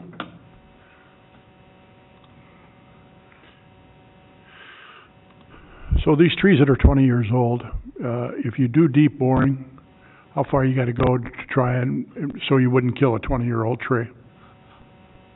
Any idea, Dustin, approximately? I have no gosh. clue. Yeah, I'd say you'd wanna be at least 10 feet away, but believe me, I'm not the one to ask on that. Okay. Well, I'd like to make one point here, that if anyone in this room or a contractor thinks that this corridor is gonna look like A or B when it's done, that's not gonna happen on my watch. Those trees, I drove it twice on Sunday, very slow. People were annoyed with me, I was driving so slow. But you're right, most of these trees caliper out at about a 6, some at 8, a lot at 4, it's a mixed deal. Our public would not stand for this if this is what the end result is gonna look like. And I don't wanna be any part of it. Commissioner George? Yeah, I'm not feeling like a fan of this project at all right now based on this conversation about the trees and the road construction. Why is it again that we can't look around, going on the west side of town? What are our options? I mean, I don't feel like voting for this at this point, so. Great question, Commissioner George, and again, I'll paraphrase the presentation they provided last December, I believe. They evaluated, I don't know, a number of other alternatives, and during that presentation, there was one other alternative that, I don't know if it was during the presentation, at some point, I know our Public Works Director asked for them to evaluate 42nd Street in Fargo, because that was something, when they showed us the other areas that they've evaluated, that was something left off, and they did go back and take a look at that, and they came back with some reasons as to why that won't be feasible. You know, things like a 45th Street isn't feasible because the number of utilities out there. It gets to be a point of, you know, I'm sure they could come 2 miles west and come 2 miles back in, but at some point there's a cost. I'm talking about like out by the fairgrounds out there. Right, and I know that was one of the options they looked at too, is something out there, and I don't know if that was just a simple, hey, that's gonna be way too expensive. At some point, you know, money becomes a factor too, where they have to increase rates and all that stuff, but I would have to let them answer that a little more specifically. I do know that we asked for, basically a justification report or a document that outlined exactly where they have looked and why that they feel this is the only corridor that will work for them, and they've provided anything that we've asked for, they've provided, but yes, to all of your points, our staff shares the exact same concerns. We want to make it clear to the public that, you know, that there's information available that Excel is providing as to why they are doing this project. Again, and then once again, if we voted no, what are the repercussions? What does that mean for everybody? Well, at this point, I'm not asking for a formal, decision, but if, for example, when we do, if the comments are that we don't want to move forward with a construction agreement, then we don't want to move forward with the project, I think we will share that with Excel and let them react accordingly. Oh, okay. I would, That'd be up to our Commissioner commissioner. Simmons? I think I'd make a comment, though, just a tidbit, the odds are pretty good, they already have right-of-way there, correct? There are easements and. So if they have easements and right-of-way, I'm sorry, somebody, but I'm probably already jumping in on you, they have right-of-way, there's some issues there. Mr. Shockley? So, thank you, Mr. Commission President. They do have a franchise with the city of West Fargo. They pay a 2% franchise fee. As part of that franchise, they have the authorization to work within our existing right-of-way. And they have to get permits from us, but we have this long-term agreement with them to provide service to our residents, and so I wouldn't view it as something that you would just say no to. It's more of working together with a partner, because to their benefit is our benefit, because we collect the franchise fee, and on top of it, we've granted them permission to work within the right-of-way within reasonable parameters. And that's why we've tried to draft this agreement so that we can address issues about trees and things like that, to me, I always look for technology and solutions, that there's gotta be a way to save the trees or have some protections in place. And I leave that to the technical folks to figure out how to save the trees. Thank you, Mr. Shockley. Mr. Scott, we very much appreciate your update on the 9th Street project for Excel Energy.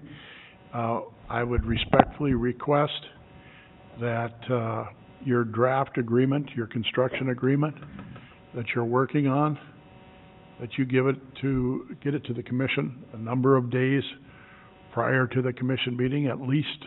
It'd be nice to have it for a week for us to all review it, or certainly by, Thursday noon for the Monday meeting, so we can really do a deep dive into the specifics and the content of this. I think that this is a critically important thing that we have to review. I think they need to come up with a better plan. Like you said, losing those trees is unacceptable in my opinion.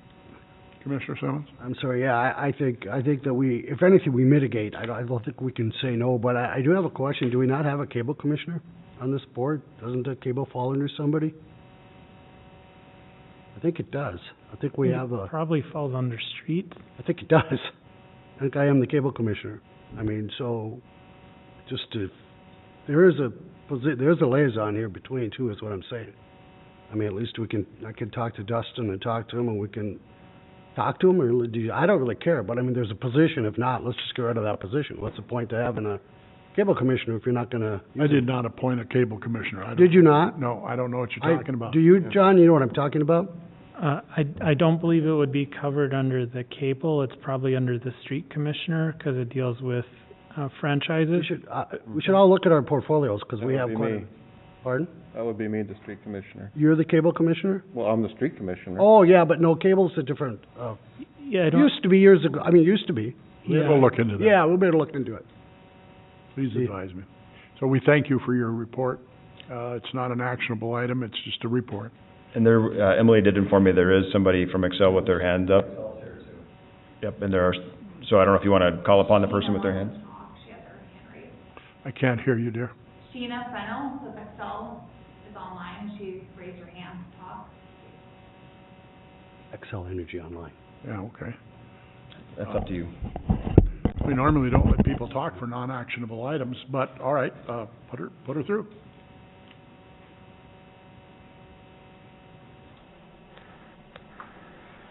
Good evening, everyone. Can you hear me? No? A little bit. I'll try to speak a little louder. Is that helpful? I can hear. Yep. Yeah. Okay, great. Thank you guys for your time. I just wanted to say, so I'm the project manager for South Energy. There's a couple of things that have been mentioned, and I just want to, give a brief update. The first being the tree impacts. So it is our intention as Xcel Energy to leave the construction area looking either the same or better as before we arrived. So we certainly do not plan to, head out there and cut down all the trees and not replace them. We do have a mechanical contractor that was awarded today, and they are working on a forestry plan. Our plan is to avoid the removal of as many trees, but if we do have to remove trees, then to replace them in kind. And then obviously, talk the letter of credit, which you have up on the screen. Something else just to note is we do have a detailed traffic control plan in place. It was submitted with the permit, but we are, more than happy to send that over just to talk what traffic control looks like on 9th. So we've done a lot of work over the last few months, just making sure that we're coordinating with businesses. We've had several community outreach campaigns. So we've got email campaigns, flyers. We've reached out to emergency departments, the fire department, the police department, all businesses and residents within 750 feet of our running line. Any residents that will be impacted, they've received letters. We've been answering, questions from the community for some time now, so we've been extremely engaged. We are working with the high school and the middle school as well, and working on their, around their schedule. And, to really answer the scheduling question, so, we would like to mobilize in May, just receiving materials and getting the staging yard set. And then we would work through the summer, multiple crews in both the city of West Fargo and the city of Fargo. And then we're anticipating an in-service. So in-service for Xcel Energy is gas flowing by the end of October, with restoration going with construction. So our mechanical contractor has their own restoration crews that will be keeping pace with their installation crews. So, we're really doing our best here to minimize the impact to, the residents and to the city of West Fargo. Thank you.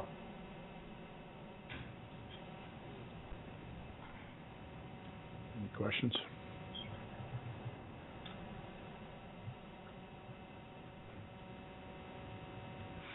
Anything else for us, Mr. Scott? I do not. She's got her hand up. She still want to speak some more? Okay. Thank you for that update. Next, number 13, engineers report.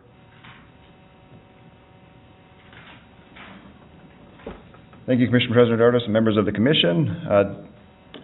Honestly, there's not a whole lot to report on right now. I know the road diet, of course, is our biggest activity going on. I think the communications department has done a great job of keeping information live, current. So I'm just going to turn it right over to questions and going to answer whatever I can. Are you happy with the progress? Yeah, absolutely. Things got started out there well. Of course, the weather took a turn for a week, but I think things are still progressing nice.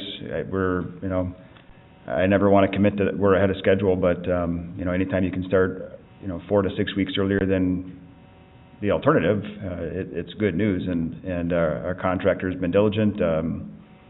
As far as any major issues, I can't think of anything that's come up, so I think the project is going well. I went down there and parked twice and observed the operations, and I don't know if it's workforce or the phase that they're in or whatever, but there's a whole lot of equipment sitting there empty and not moving, doing anything. So yep. Please monitor it as close as you can. We have expectations by the business community that's down there, and we want to make sure that we manage this properly and get them back on a regular flow of customers and the like coming through, so. Any questions for Mr. Scott? Thank you, sir. Thank you. City Administrator's Report, Mrs. Fisk.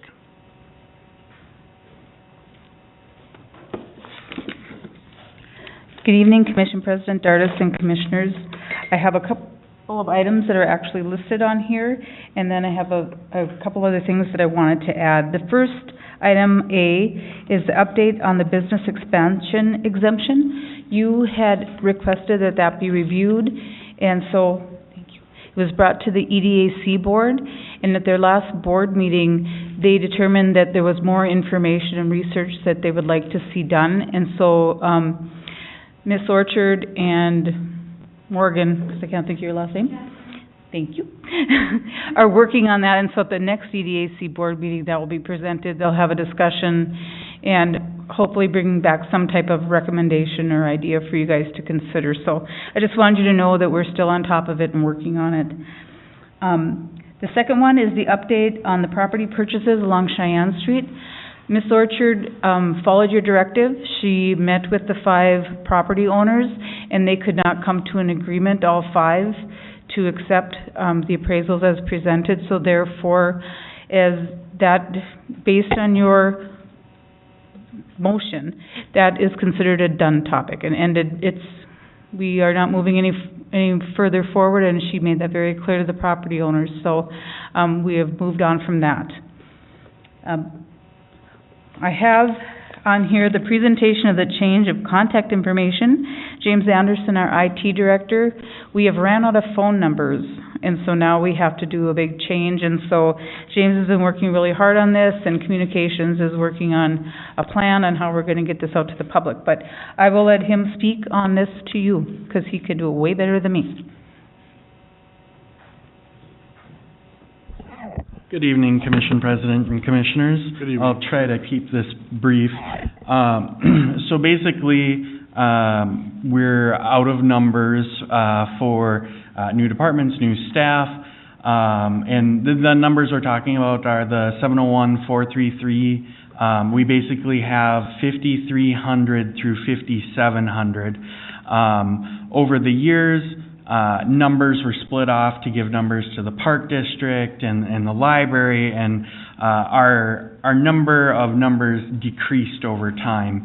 And the Park District and other entities kind of disabled their numbers and didn't tell us, and then they went back to the phone company, and then they weren't available to come back to us.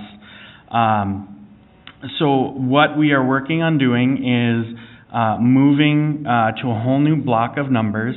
The number would be 701-515-5000.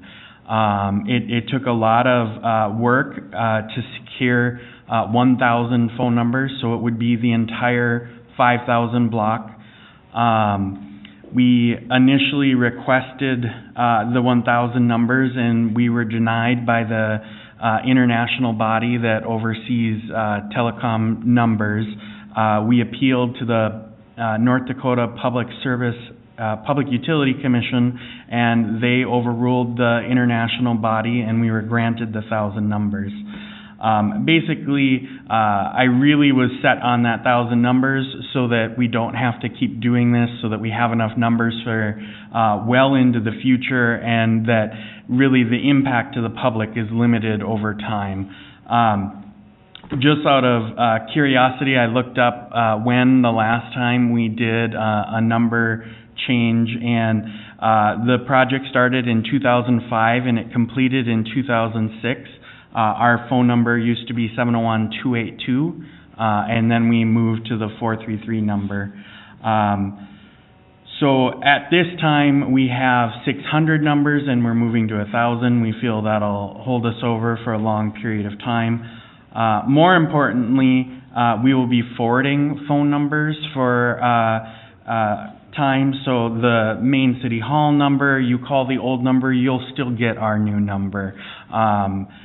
Public Works, the Police Department, Fire Department, etc. So we are working in conjunction with the communications department to kick off the media blitz of all of this information. It'll include being in the utility bills, social media posts, reaching out to the public, magnets that we can send out. So Melissa has been doing some great work on getting that going for us. But all set and done, we're looking at doing the cutover on May 4th. One of the benefits of this project, something that kind of has personally been keeping me up at night, is the city, all of our different offices, has been sharing 23 phone lines since 2005, 2006. In the pandemic, that was very hard to deal with when we moved to virtual court and people calling in. So basically with this new system, we'll also be increasing the number of phone lines that we have from 23 to 100. 50 will be located at City Hall and 50 will be located up at Public Works. They're fully automatic and redundant, so if City Hall fails, our phone system will reroute and come back up through Public Works and vice versa. The reason why I've been worried about this is we have the child abduction and response team for the police department, and if we were to have opened a tip line, this is where I was very worried that we would use up our 23 phone numbers right away. So I'm excited that we're addressing a ton of different issues in this, and for that I'd stand for some questions if there are any. I'll just ask one question. So why do we believe we have to have continuous number sequence? It's just easier for the public and more importantly for the transition. So the 701-433-5500, if you knew the number in the police department and it was in that 5500 block, it'll be the exact same number that you can call. You just would change it with the 515 number. So it's more for that. To get around it, we changed all of the numbers at the library to accommodate and make more room in other departments as well, since they needed to grow as well.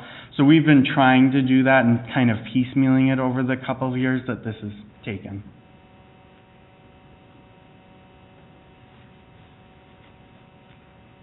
Additional questions for Mr. Anderson? Thank you. Right, thank you.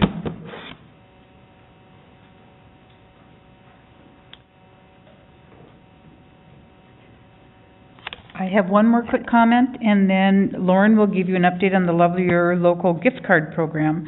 I'm happy to let you know that Megan Elshog, that she accepted the position as planning director and will start with the city effective May 17th. So we're very excited to have her come on board and have Tim working alongside her to teach her all the things that he knows. So with that, Lauren will give you a really quick update, and then I'm done with my report. Thank you. Thank you, Administrator Fisk and President Dartis, and good evening, Commissioners. So I wanted to give a brief update on our Love Your Local gift card program. Thank you so much for creating that program. Our businesses have really benefited from that. And the reason for our update is it will be ending on April 30th, based on the extension that we gave. And we have been told by Factor 4, our consultant on this program, that we should expect to see significant activity beyond the numbers I'm going to share with you as the program comes to a close and people spend their final dollars. So we have seen 11,243 transactions in West Fargo since starting this program, and we have $120 left to be spent out of the $400,000 that was allocated to the program. 97 businesses have redeemed cards, and I do want to highlight the businesses that have seen the top transactions. So the top businesses by dollar amount spent, number one was Cashwise, followed by Spitfire Bar and Grill, Diener's Diner, Blarney Stone Pub, Boston's Pizza, JL Beers, Traditions Restaurant and Bar, Ostrom's Ace Hardware, PetroServe, and Dairy Queen. And so I wanted to highlight those because we very much appreciate those businesses participating, and it's really showing that people are getting out those dollars. And I do also want to highlight the businesses by transaction count. So maybe they're seeing more lower value transactions at these businesses. Number one, again, is Cashwise, followed by Diener's Diner, Spitfire, Dairy Queen at Eagle Run, PetroServe, Dairy Queen at 13th Avenue, Sandy's Donuts, Boston's Pizza, Blarney Stone Pub, and at JL Beers. So there are repeats on both sides, but did want to highlight those businesses that have really been phenomenal at using these gift cards. Commissioner Simmons. Thank you. Lauren, just to clarify, because I think that Cashwise and Hornbachers are all one, are they not? Are they two separate? I'm not sure how they were calculated on this list, but I would assume that they're You together. don't have I believe it's one, because they're owned by the same people. Yes. So I believe it's Colburn, so I believe when you say Cashwise, it's Hornbachers too. Sure. Both those, so. Any questions for Ms. Orchard? Thank you so much for initiating this program. Our businesses, thank you. Thank you. Anything for you, Mrs. Fisk? Nope, I only had one piece of correspondence, and I emailed that out to you. That was a thank you. So, no, I am done for the night. Thanks. Are there any non-agenda items that any of the commissioners would like to bring forward this evening? Are there any non-agenda items that any of the department heads would like to bring forward this evening? Okay. Is there anyone from the public who would like to speak this evening on a non-agenda item? Mr. Schmidt?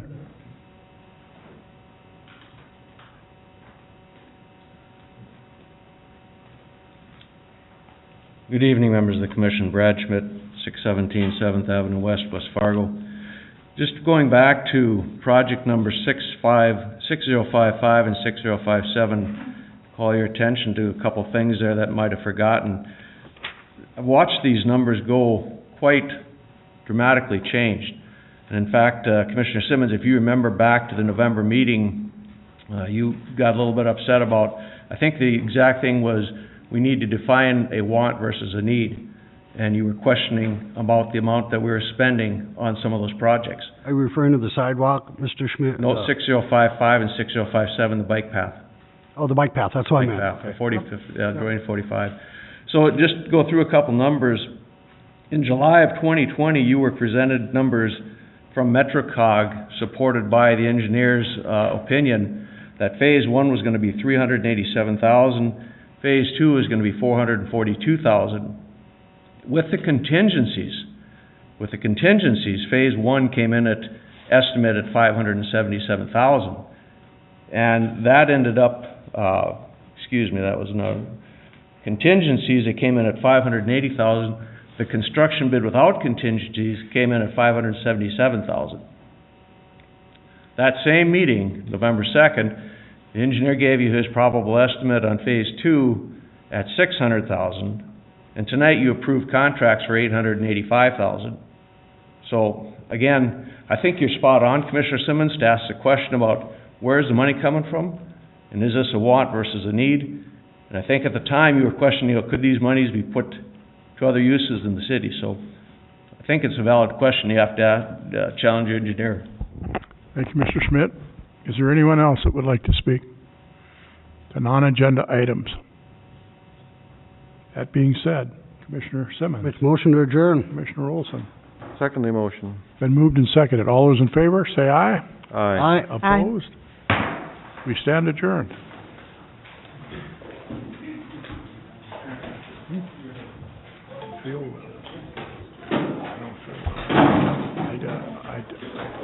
I give Brad warning that he...